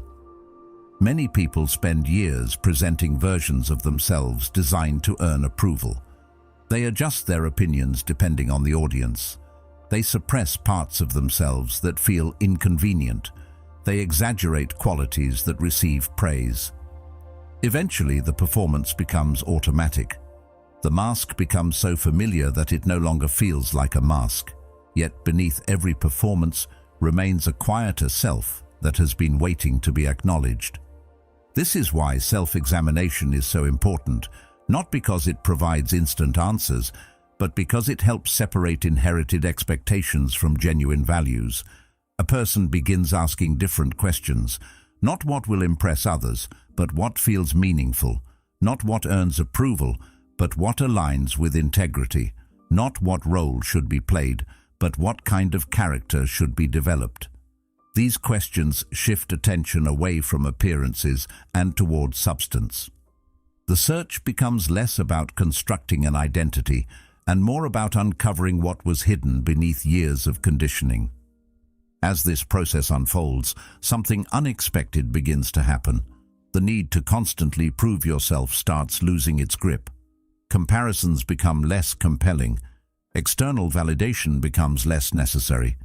There is a growing sense of relief that comes from no longer carrying the burden of endless performance. Energy that was once spent maintaining an image becomes available for something more important: presence, authenticity, honest engagement with life as it actually is. Peace becomes possible in that space because peace cannot exist where performance dominates. A person cannot relax while constantly managing perceptions, protecting appearances, and chasing approval. Peace requires truth. It requires the courage to stop measuring yourself according to borrowed standards and begin understanding yourself on your own terms. Beneath every expectation, every label, and every role lies something far more stable than reputation or achievement. The person you are when nothing needs to be proven. The person that remains when the performances fall away. And it is there, beneath all those accumulated layers, that genuine self-knowledge finally begins. The deeper a person looks within, the more they begin to realize that growth is not only about gaining wisdom, it is also about releasing what no longer belongs. This can feel uncomfortable because the mind naturally forms attachments. It attaches to beliefs, identities, expectations, and stories about who we are supposed to be. Some of those attachments provide stability for a time. They help us make sense of the world. They help us navigate uncertainty. Yet not everything that once served us is meant to remain forever. There comes a point when holding on creates more suffering than letting go. The difficulty is that we often mistake familiarity for truth. We cling to old ideas not because they are accurate, but because they are known. Even when they limit us, they feel safer than the uncertainty that change requires. Many people carry beliefs about themselves that were formed years earlier and never revisited. A single failure becomes evidence that they are incapable. A painful experience becomes proof that they should never trust again. An old criticism becomes a permanent description of their worth. Over time, these beliefs stop feeling like interpretations and start feeling like facts. The mind builds around them. Decisions are shaped by them. Possibilities are filtered through them. Yet when those beliefs are examined carefully, they often reveal themselves to be outdated. They may have emerged from a specific moment, a specific fear, or a specific stage of life. The person has changed, but the belief remains. Growth begins when that mismatch becomes visible. The same thing happens with expectations. Many people spend years pursuing versions of life they never consciously chose. They inherit definitions of success from their surroundings. They absorb ideas about happiness from other people. They create timelines that tell them when certain achievements should happen and what their lives should look like along the way. These expectations become so familiar that they rarely feel questioned. Yet reality rarely follows the plans created by the mind. Life unfolds according to its own rhythm. When expectations become rigid, every deviation feels like failure. A delay feels like defeat. An unexpected change feels like disaster. The suffering often comes not from reality itself, but from the gap between reality and the picture we insisted upon. This is why letting go can feel unsettling. It requires releasing certainty. It requires admitting that some beliefs were incomplete and some expectations were unrealistic. The mind resists this because certainty feels protective. Even painful certainty can feel safer than the unknown. Yet the unknown is where growth takes place. Nothing new can emerge while every outdated assumption remains untouched. The Stoics understood this well. They recognized that wisdom requires flexibility, not the flexibility of abandoning principles, but the flexibility of adjusting perceptions when reality reveals something new. A rigid mind breaks under pressure. A thoughtful mind adapts. Nature offers constant reminders of this truth. A tree does not resist autumn. It does not cling desperately to leaves that have completed their purpose. The leaves fall not because the tree is losing something valuable, but because releasing them creates space for renewal. The process appears like loss from one perspective. From another perspective, it is preparation. What seems like an ending is often part of a larger cycle. Human beings are not separate from this pattern, even though they often behave as though they are. The mind tries to preserve everything. Nature teaches movement. A river offers a similar lesson. It does not become attached to a particular shape or location. It flows. Obstacles appear and it adjusts. The direction remains, but the path changes when necessary. There is a kind of intelligence in that movement. The river does not waste energy demanding that conditions be different. It responds to what exists. Many people exhaust themselves doing the opposite. They argue with reality. They fight changes that have already occurred. They cling to versions of life that no longer exist. The struggle feels productive, but it rarely changes the outcome. It only prolongs resistance. As awareness deepens, a person begins noticing where this resistance operates within their own life. They see how much energy is spent protecting old identities. They notice the effort required to maintain outdated beliefs. They recognize how often disappointment comes from demanding that life conform to expectations it never agreed to fulfill. This realization is not meant to create discouragement. It creates freedom. Once something is seen clearly, it can be released consciously rather than carried unconsciously. Letting go does not mean becoming indifferent. It does not mean abandoning goals or pretending nothing matters. It means allowing reality to be what it is, instead of insisting it become something else. It means recognizing that some chapters are complete, some beliefs are no longer accurate, and some versions of yourself were never meant to be permanent. The person you are becoming cannot fully emerge while every previous version continues demanding space. Over time, this process becomes less frightening and more natural. You begin trusting that release is not always loss. Sometimes it is refinement. Sometimes it is growth. Sometimes it is simply making room for something truer to take shape. The leaves fall. The seasons change. The river continues moving forward. Nothing in nature holds on forever to what has already served its purpose. The more closely you observe that rhythm, the more you begin to recognize it within yourself. And in that recognition, letting go starts feeling less like an ending and more like a quiet step toward becoming who you were meant to be all along. The moment a person begins letting go of what no longer serves them, something unexpected often becomes visible. Beneath the stress, beneath the frustration, beneath many forms of exhaustion, there is resistance. Not always dramatic resistance. Sometimes it appears as a quiet refusal to accept what has already happened. Sometimes it appears as endless mental arguments with reality. The mind revisits a situation, replays a conversation, imagines alternative outcomes, and searches for ways the past could have unfolded differently. Yet no amount of thinking changes what has already occurred. The event remains where it is. The only thing continuing to move is the mind itself. This is why resistance can be so draining. It demands constant energy while producing very little change. Much of human suffering comes from this invisible struggle. A person loses an opportunity and resists the loss. A relationship changes and they resist the change. Life moves in an unexpected direction and they resist the uncertainty. The resistance feels reasonable because the mind believes it is protecting something important. It tells itself that acceptance means approval, that letting go means giving up, or that acknowledging reality means surrendering to it. Yet these assumptions often create more pain than the original event. The loss hurts, but fighting the loss extends the hurt. The uncertainty is uncomfortable, but demanding certainty creates even greater discomfort.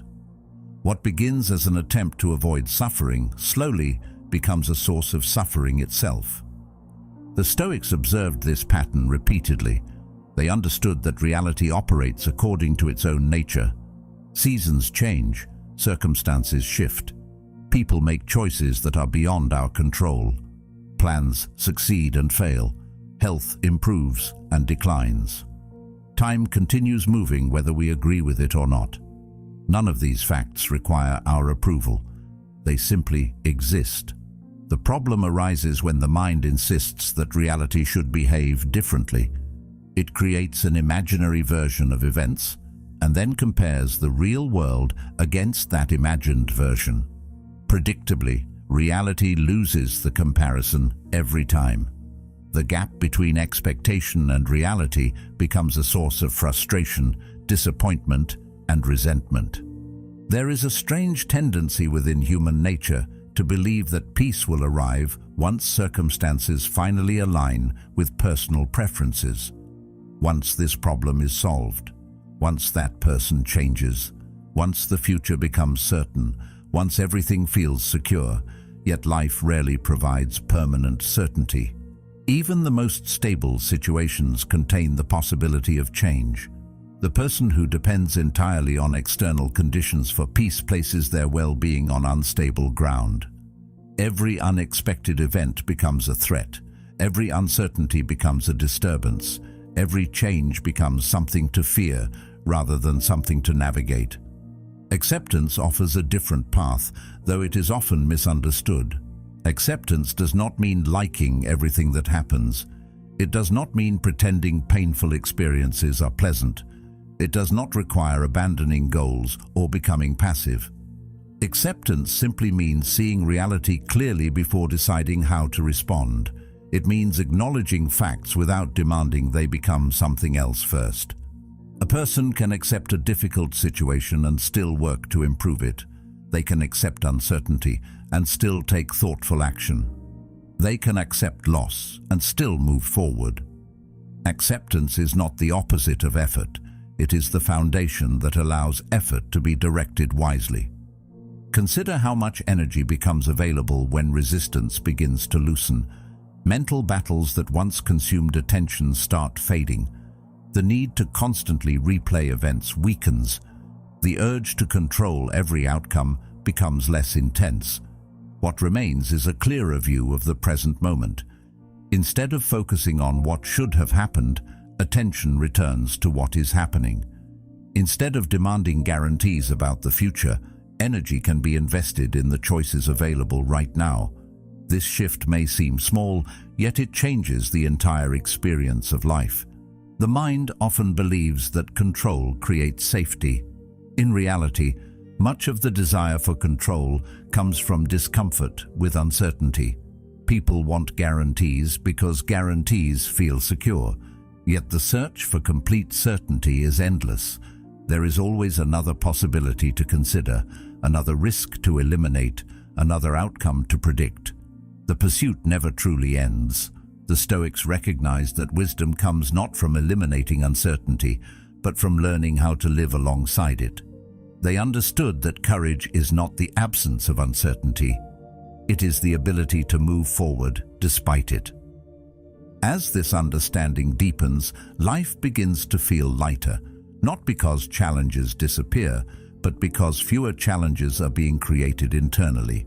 The mind spends less time arguing with reality and more time engaging with it. There is less resentment toward what cannot be changed and more attention available for what can. Gradually, a quiet sense of stability begins to emerge. It is not built upon favorable circumstances. It is built upon perspective. Reality does not negotiate. It does not adjust itself to match every preference, fear, or expectation. It simply unfolds according to its nature. The sooner this truth is accepted, the sooner unnecessary struggle begins to fade. Peace does not arrive because life finally becomes predictable. It arrives because the demand for life to be different begins to loosen. And in that space, where resistance once consumed so much energy, there is finally room for clarity, resilience, and a deeper sense of freedom. Acceptance is one of those ideas that sounds simple until it is examined closely. Many people hear the word and immediately associate it with surrender. They imagine that accepting reality means approving of everything that happens, lowering expectations, or abandoning the desire to improve their circumstances. Because of this misunderstanding, they resist the concept itself.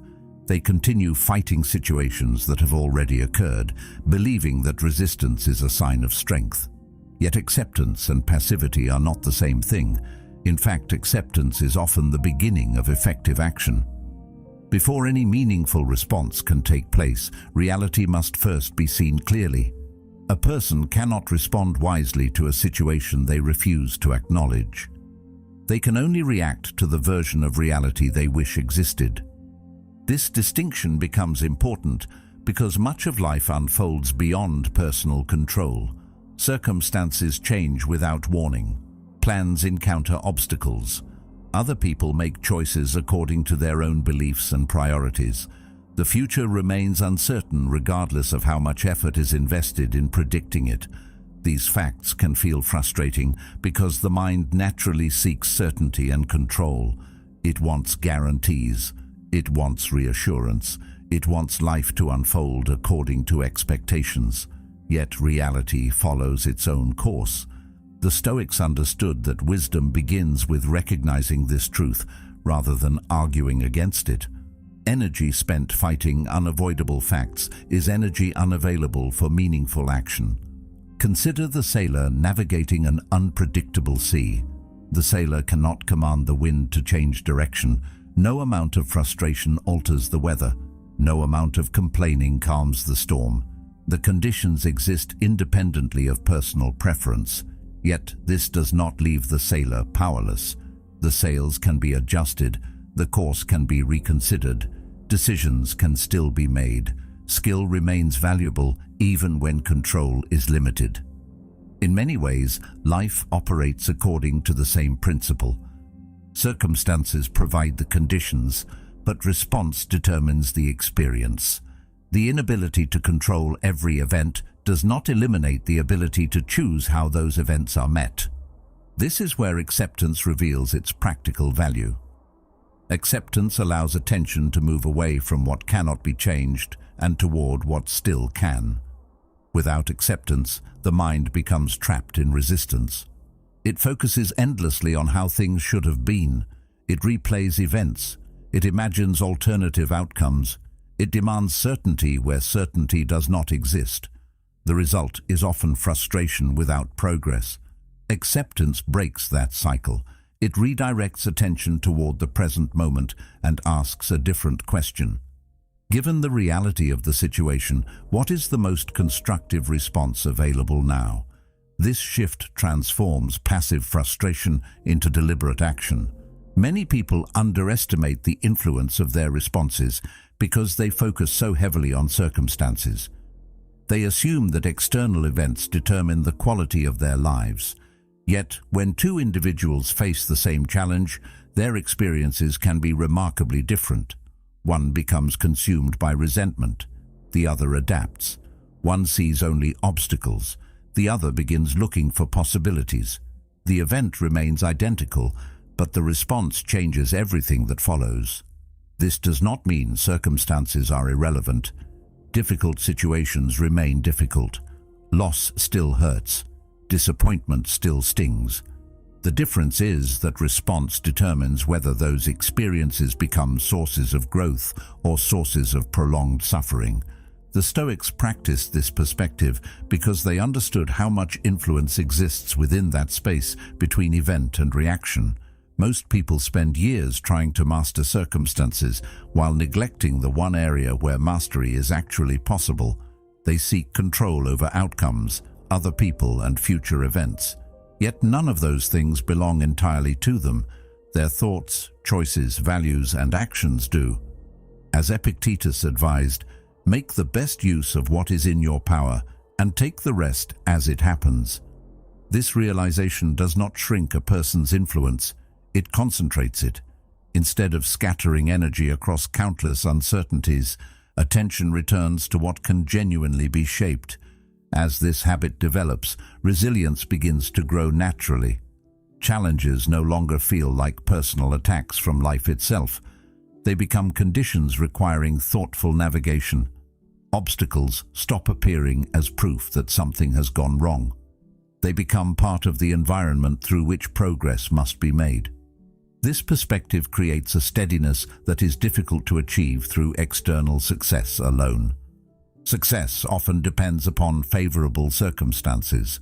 Resilience depends upon the ability to respond well, regardless of circumstances. There is also a sense of freedom hidden within this understanding. Much of the stress people experience comes from carrying responsibilities that were never truly theirs. They feel responsible for controlling outcomes that cannot be guaranteed. They feel responsible for changing people who do not wish to change. They feel responsible for eliminating every uncertainty before taking action. These burdens become exhausting because they ask the impossible. Acceptance allows those burdens to be released, not through indifference, but through clarity. The responsibility shifts from controlling everything to responding wisely. Over time, this creates a quieter and more durable form of confidence. It is not based on the belief that everything will go according to plan. It is based on the knowledge that even when plans change, a thoughtful response remains possible. The future may remain uncertain. Circumstances may continue evolving.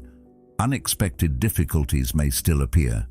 Yet the ability to meet those realities with composure, judgment, and purpose remains available.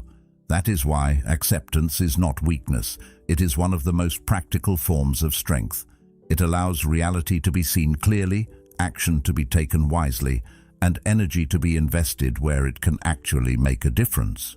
And in the end, those responses shape the direction of a life far more than circumstances ever could.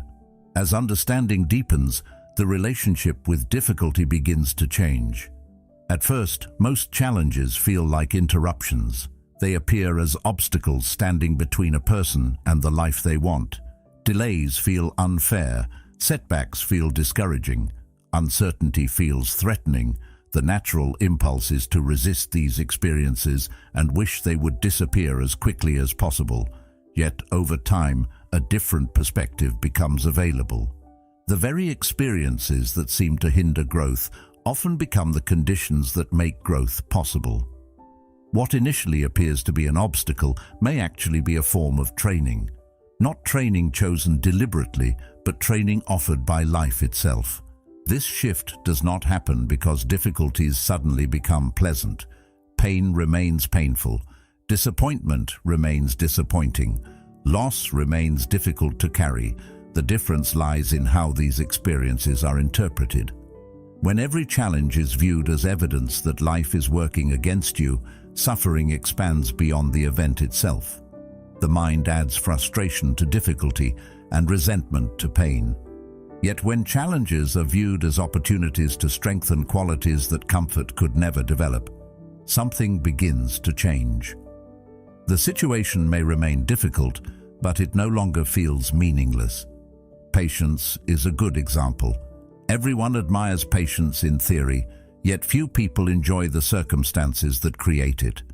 Patience is rarely developed when everything happens according to schedule. It emerges when plans are delayed, when progress feels slow, and when results remain out of reach longer than expected. Waiting tests the mind because waiting exposes its desire for immediate certainty. It reveals how quickly frustration appears when reality moves at a different pace than preference. Yet every moment of waiting contains an opportunity to practice steadiness. The delay becomes more than an inconvenience. It becomes a chance to develop a quality that cannot be acquired through comfort alone. The same principle applies to courage.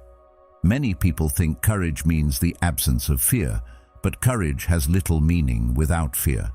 If there were no uncertainty, no risk, and no possibility of failure, courage would never be necessary.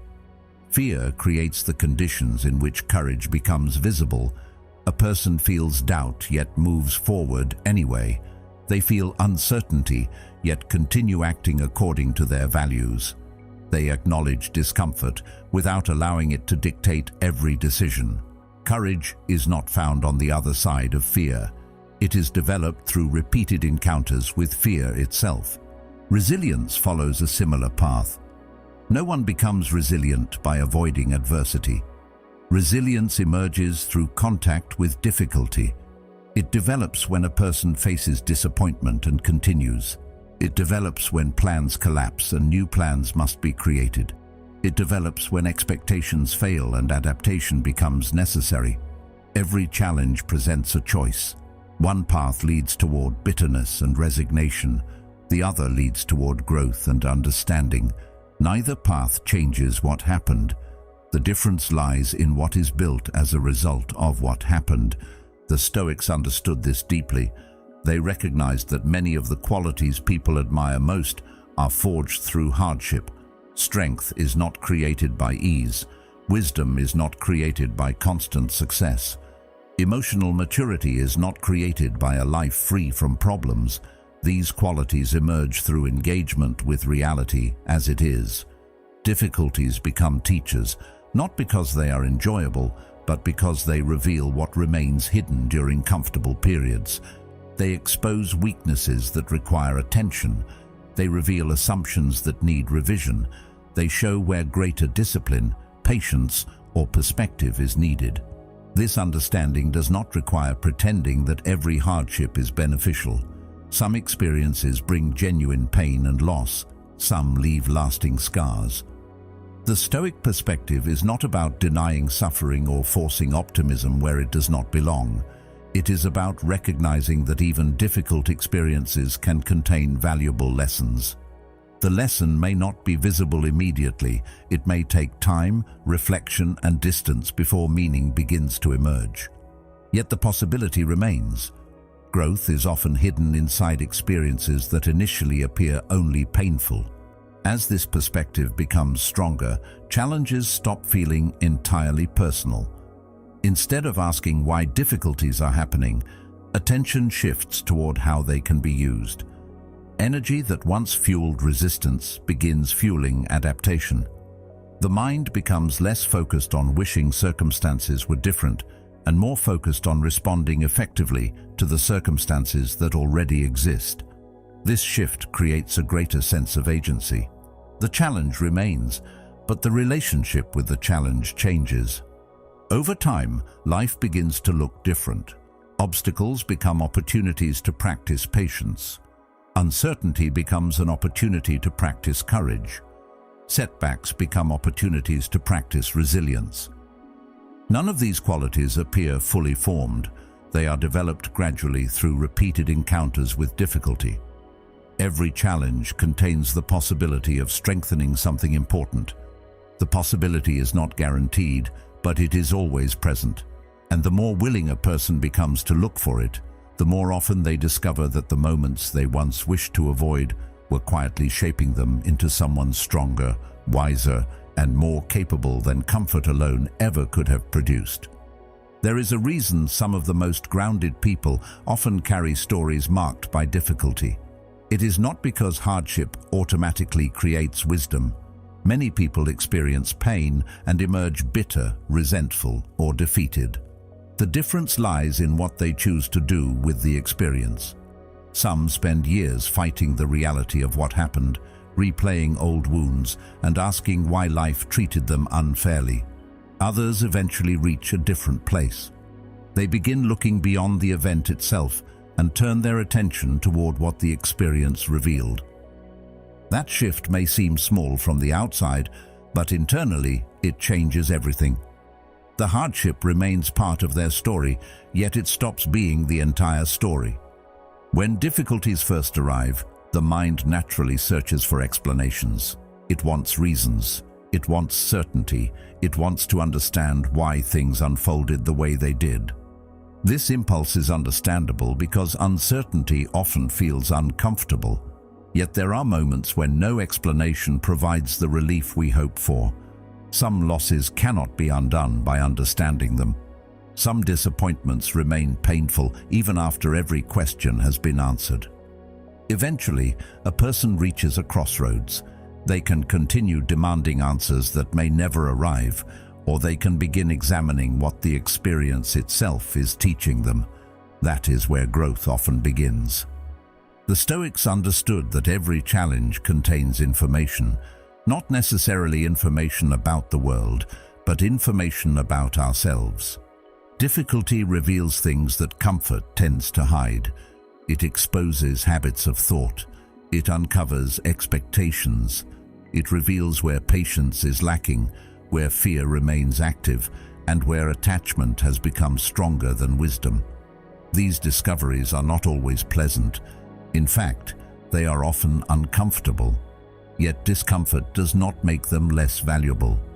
Sometimes the most important lessons arrive disguised as frustrations, setbacks, and obstacles. Consider how often adversity reveals strengths that were previously unknown. A person may spend years doubting their resilience until circumstances force them to endure more than they believed possible. They may question their courage until fear becomes unavoidable and they continue forward anyway. They may underestimate their capacity for patience until life places them in situations where patience becomes the only useful response. None of these qualities emerge fully formed. They develop through use. Just as muscles grow through resistance, character often grows through challenges that demand more from us than we initially think we can give.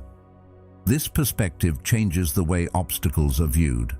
Instead of appearing solely as barriers, they begin revealing themselves as opportunities for development. That does not mean enjoying every challenge or pretending hardship is pleasant.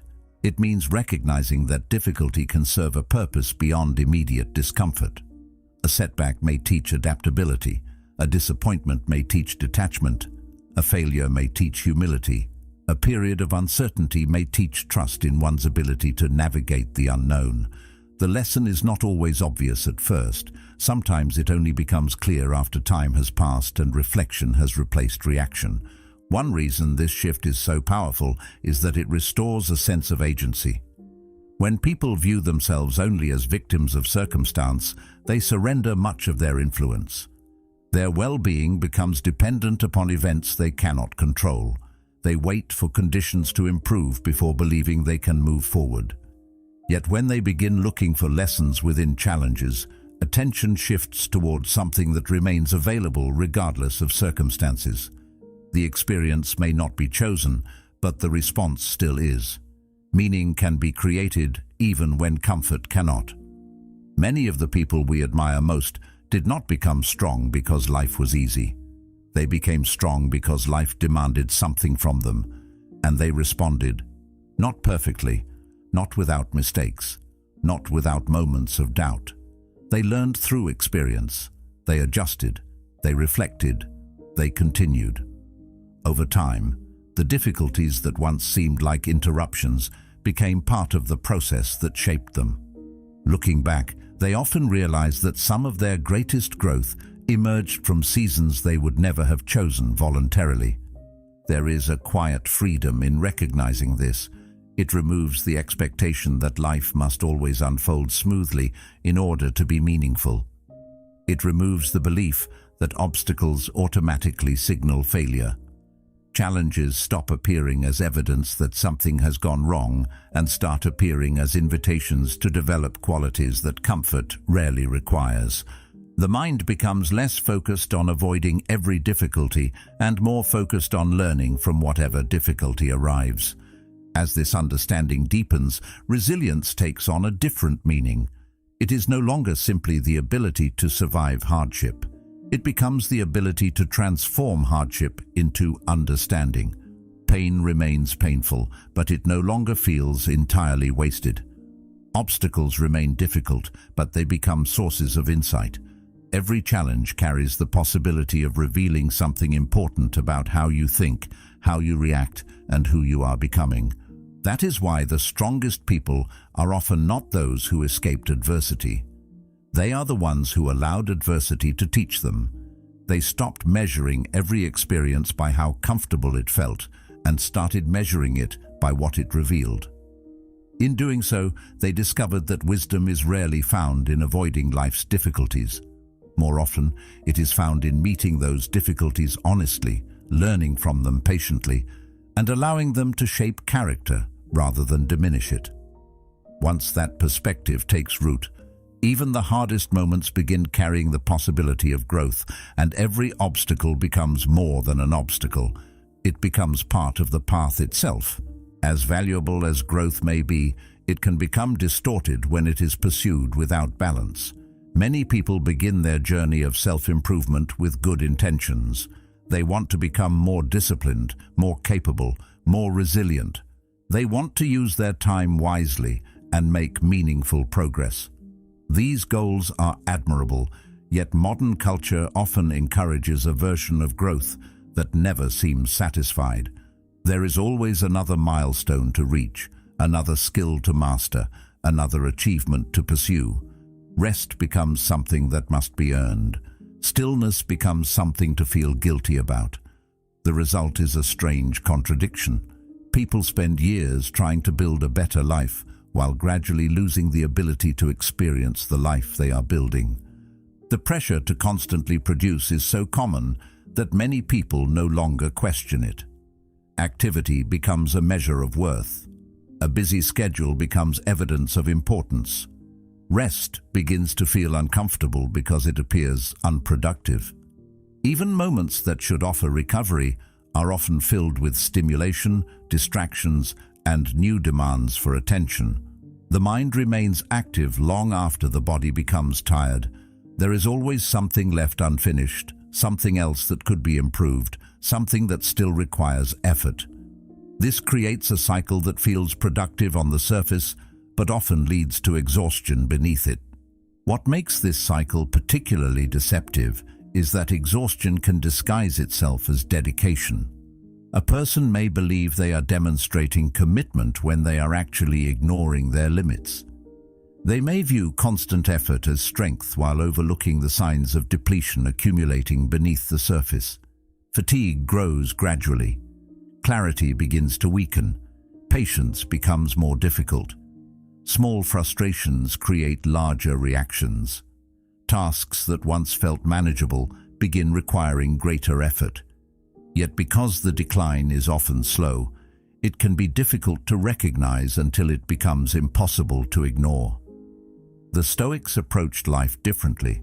They valued discipline deeply, but they did not confuse discipline with relentless activity. They understood that wisdom requires sustainability. A person who constantly pushes beyond their capacity eventually weakens the very qualities they are trying to strengthen. Judgment becomes clouded, attention becomes scattered, emotional balance becomes more difficult to maintain.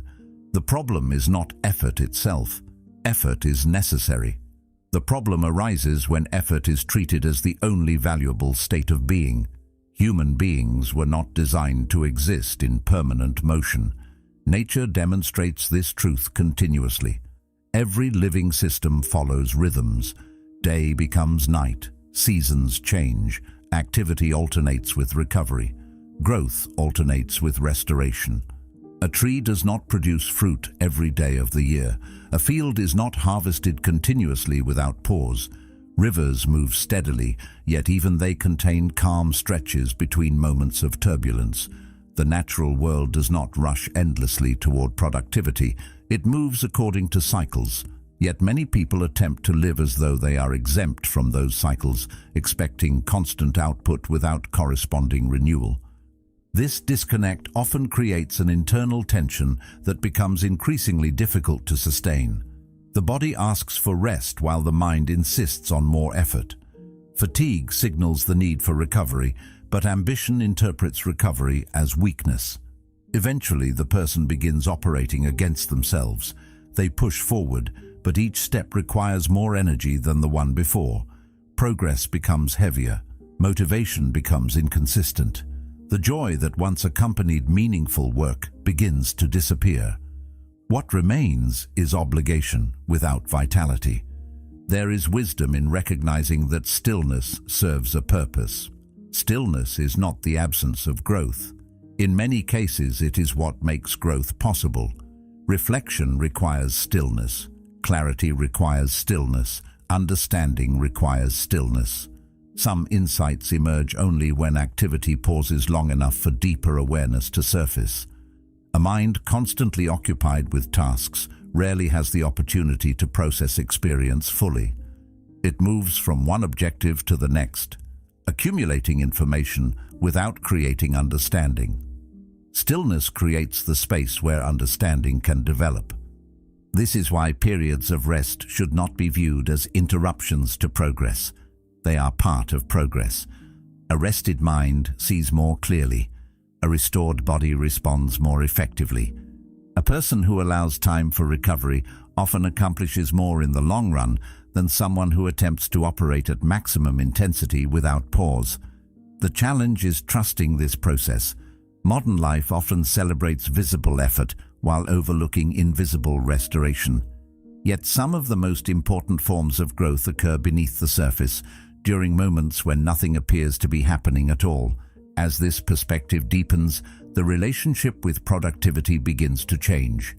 Achievement remains valuable, but it is no longer treated as the sole measure of a meaningful life. Action remains important, but it is balanced by reflection. Effort remains necessary, but it is paired with recovery. The person stops viewing themselves as a machine designed for constant output and begins recognizing themselves as a human being operating within natural limits. This shift creates a healthier form of discipline, one rooted not in relentless pressure but in sustainable practice. Over time, a quieter understanding emerges. Growth is not a race. Wisdom does not develop through exhaustion. Strength is not proven by how much strain a person can endure before collapsing. Real strength includes knowing when to move forward and when to pause. It includes recognizing that recovery is not the opposite of progress, but one of its essential conditions. Sometimes the most productive action is effort. Sometimes the most productive action is rest. The challenge lies in developing enough awareness to know the difference. And often, the wisest step a person can take is to stop for a moment, breathe, and allow stillness to do the work that constant movement never could. There is something unusual that happens when life becomes quiet enough for us to hear our own thoughts clearly. Not the constant stream of reactions, worries, and distractions that usually occupy attention, but something deeper.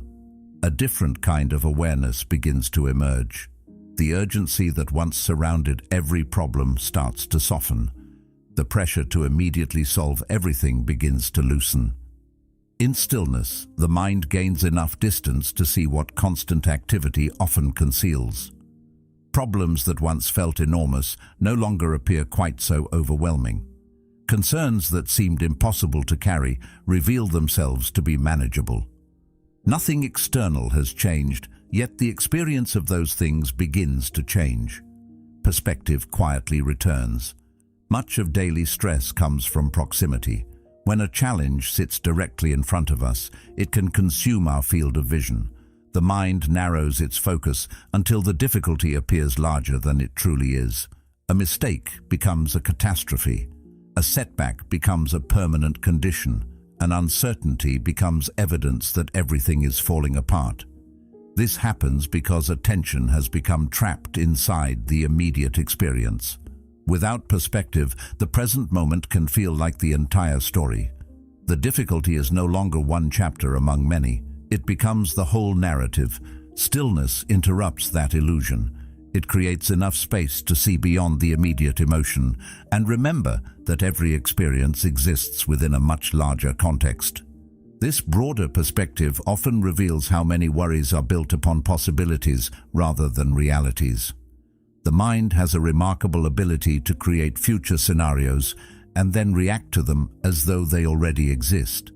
It imagines conversations that have not happened. It predicts outcomes that have not arrived. It constructs problems that may never appear. In moments of constant activity, these imagined concerns can feel just as real as actual events. Yet when stillness enters the picture, something becomes obvious. Much of the suffering was connected not to reality itself, but to the stories being projected onto reality.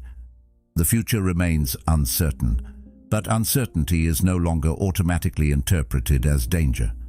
The Stoics understood this deeply. They knew that life has never offered guarantees.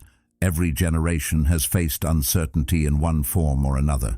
People have always worried about the future, feared loss, struggled with disappointment, and confronted circumstances beyond their control. Yet despite these realities, life continued. Human beings adapted, they endured, they found meaning within imperfect conditions. Remembering this does not eliminate challenges, but it changes the way those challenges are perceived. The mind stops treating uncertainty as an abnormal interruption and begins recognizing it as a permanent feature of existence. There is comfort in remembering that you are not the first person to face difficulty. Every challenge that feels uniquely personal has in some form been experienced by countless others throughout history. Others have felt lost and eventually found direction. Others have faced failure and continued forward. Others have carried grief, uncertainty, fear, and disappointment, yet discovered the strength to keep living meaningfully despite those experiences. This perspective creates a sense of connection. It reminds us that struggle is not evidence of personal inadequacy. It is part of the shared human experience. When this realization settles in, burdens often begin feeling lighter, not because circumstances improve overnight, but because the relationship with those circumstances changes. A problem that once seemed unbearable becomes something that can be managed one step at a time. A fear that once dominated attention becomes one concern among many rather than the center of existence. The mind stops magnifying every difficulty into a defining event. It begins seeing challenges as temporary experiences moving through a much larger life. Stillness also reveals how frequently people underestimate their own capacity to endure.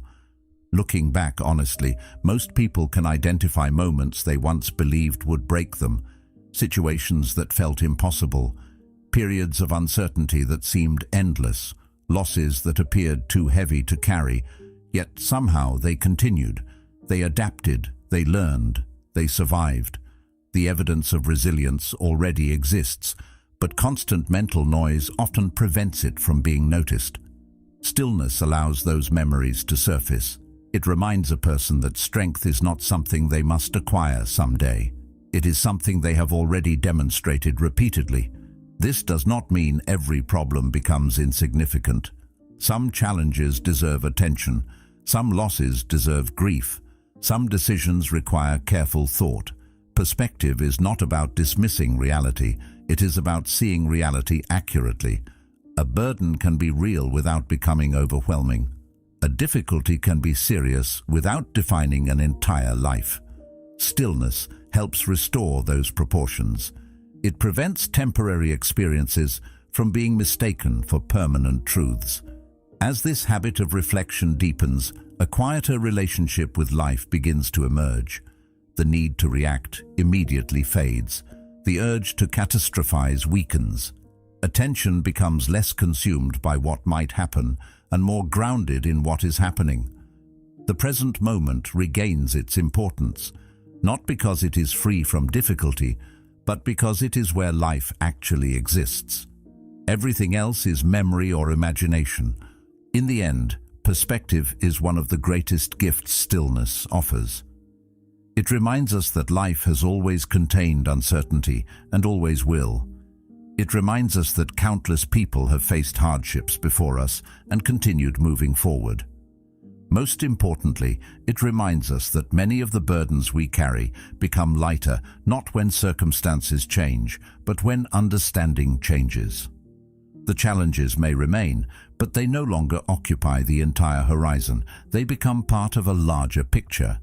And within that larger picture, there is often more strength, more resilience, and more peace than we initially believed possible. Perhaps this is where all of these reflections ultimately lead.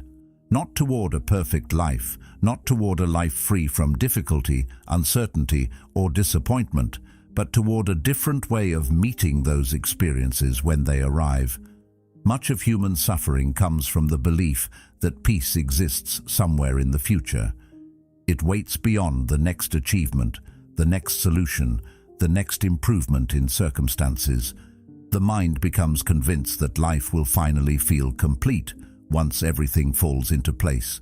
Yet the years pass, circumstances continue changing, and new challenges inevitably replace old ones.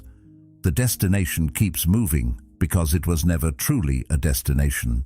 Peace cannot be built upon conditions that are constantly changing. It must rest upon something deeper. The Stoics understood this with remarkable clarity. They observed that external events rise and fall according to forces that often exist beyond personal control. Success appears and disappears. Opportunities arrive and depart. Relationships begin, evolve, and sometimes end. Health changes, fortunes change. Entire seasons of life unfold without asking permission from those experiencing them. As Marcus Aurelius wrote, "Observe constantly that all things take place by change." The person who expects permanence from these things inevitably finds themselves disappointed, not because life is unfair, but because change is woven into the nature of existence itself. Fighting this truth only creates unnecessary struggle. Accepting it creates freedom. There is a quiet strength that emerges when a person stops demanding certainty from an uncertain world. They begin recognizing that stability does not come from controlling every outcome. It comes from developing the ability to respond thoughtfully, regardless of the outcome. This distinction changes everything. Instead of spending life trying to eliminate unpredictability, attention turns toward cultivating qualities that remain useful under any circumstance. Patience remains valuable whether plans succeed or fail. Integrity remains valuable whether others approve or disapprove. Courage remains valuable whether the future appears clear or uncertain. These qualities travel with you. They do not depend on favorable conditions. Many people spend years searching for security in places where security cannot truly exist. They place their peace in achievements, only to discover that achievements require constant maintenance. They place it in approval, only to discover that opinions change. They place it in certainty, only to discover that certainty is often temporary. None of these pursuits are inherently wrong. Achievement can be meaningful. Relationships can be valuable. Planning can be wise.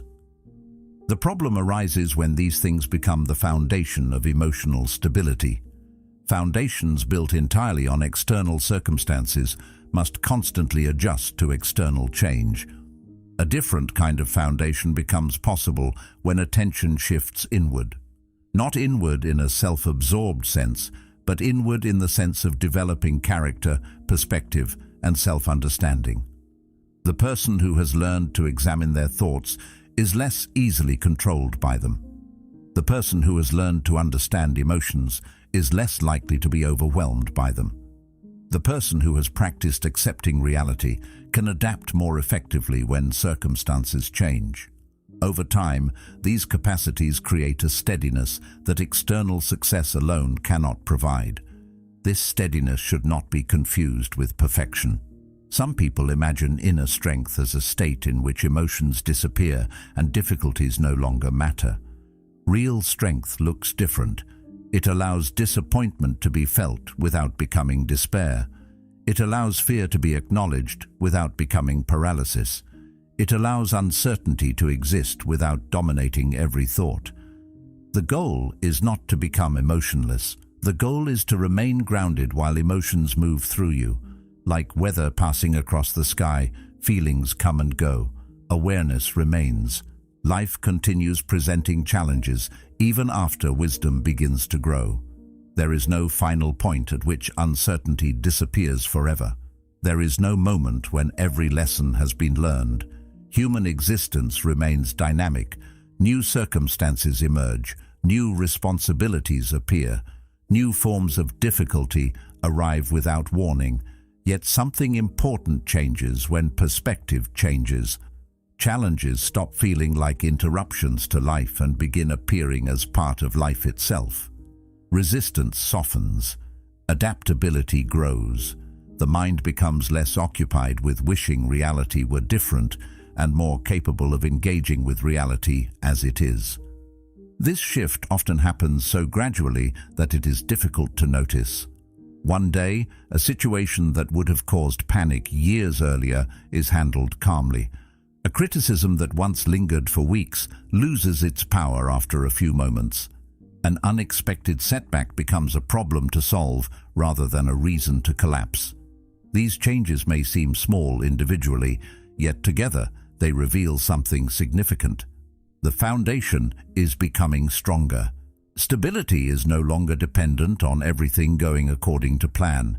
It comes from knowing that whatever happens, thoughtful action remains possible. There is a profound sense of freedom hidden within that realization. The world continues changing exactly as it always has. People continue arriving and departing from our lives. Circumstances continue rising and falling.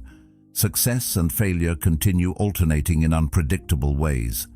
Yet beneath all of this movement, there can exist a steadier center. Not a rigid certainty, but a quiet confidence.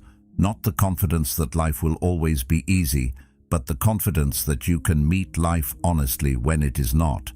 And perhaps that is the deepest lesson of all. Peace is not something waiting at the end of a perfect sequence of events. It is not hidden behind the next accomplishment or reserved for a future version of yourself. It emerges from the way you meet each moment. It grows through understanding, acceptance, reflection, and practice. Over time, it becomes less dependent on what happens around you and more connected to how you engage with what happens. The world may never stop changing, but a grounded mind learns how to remain steady within that change. Once that foundation has been built, peace is no longer something endlessly pursued in the distance. It becomes something quietly carried wherever life happens to lead. The world will continue to change. Some things will arrive unexpectedly, and some things will leave before you're ready. But the strength to meet those moments has been within you all along. Not in controlling life, but in learning how to walk through it with wisdom, clarity, and peace. If these reflections gave you something to think about, don't let the journey end here. Choose one of the videos on your screen and continue exploring the timeless ideas that help us live with greater purpose and inner freedom. And thank you for being a part of Stoic Journal. Until next time, take care of your mind, guard your peace, and keep moving forward.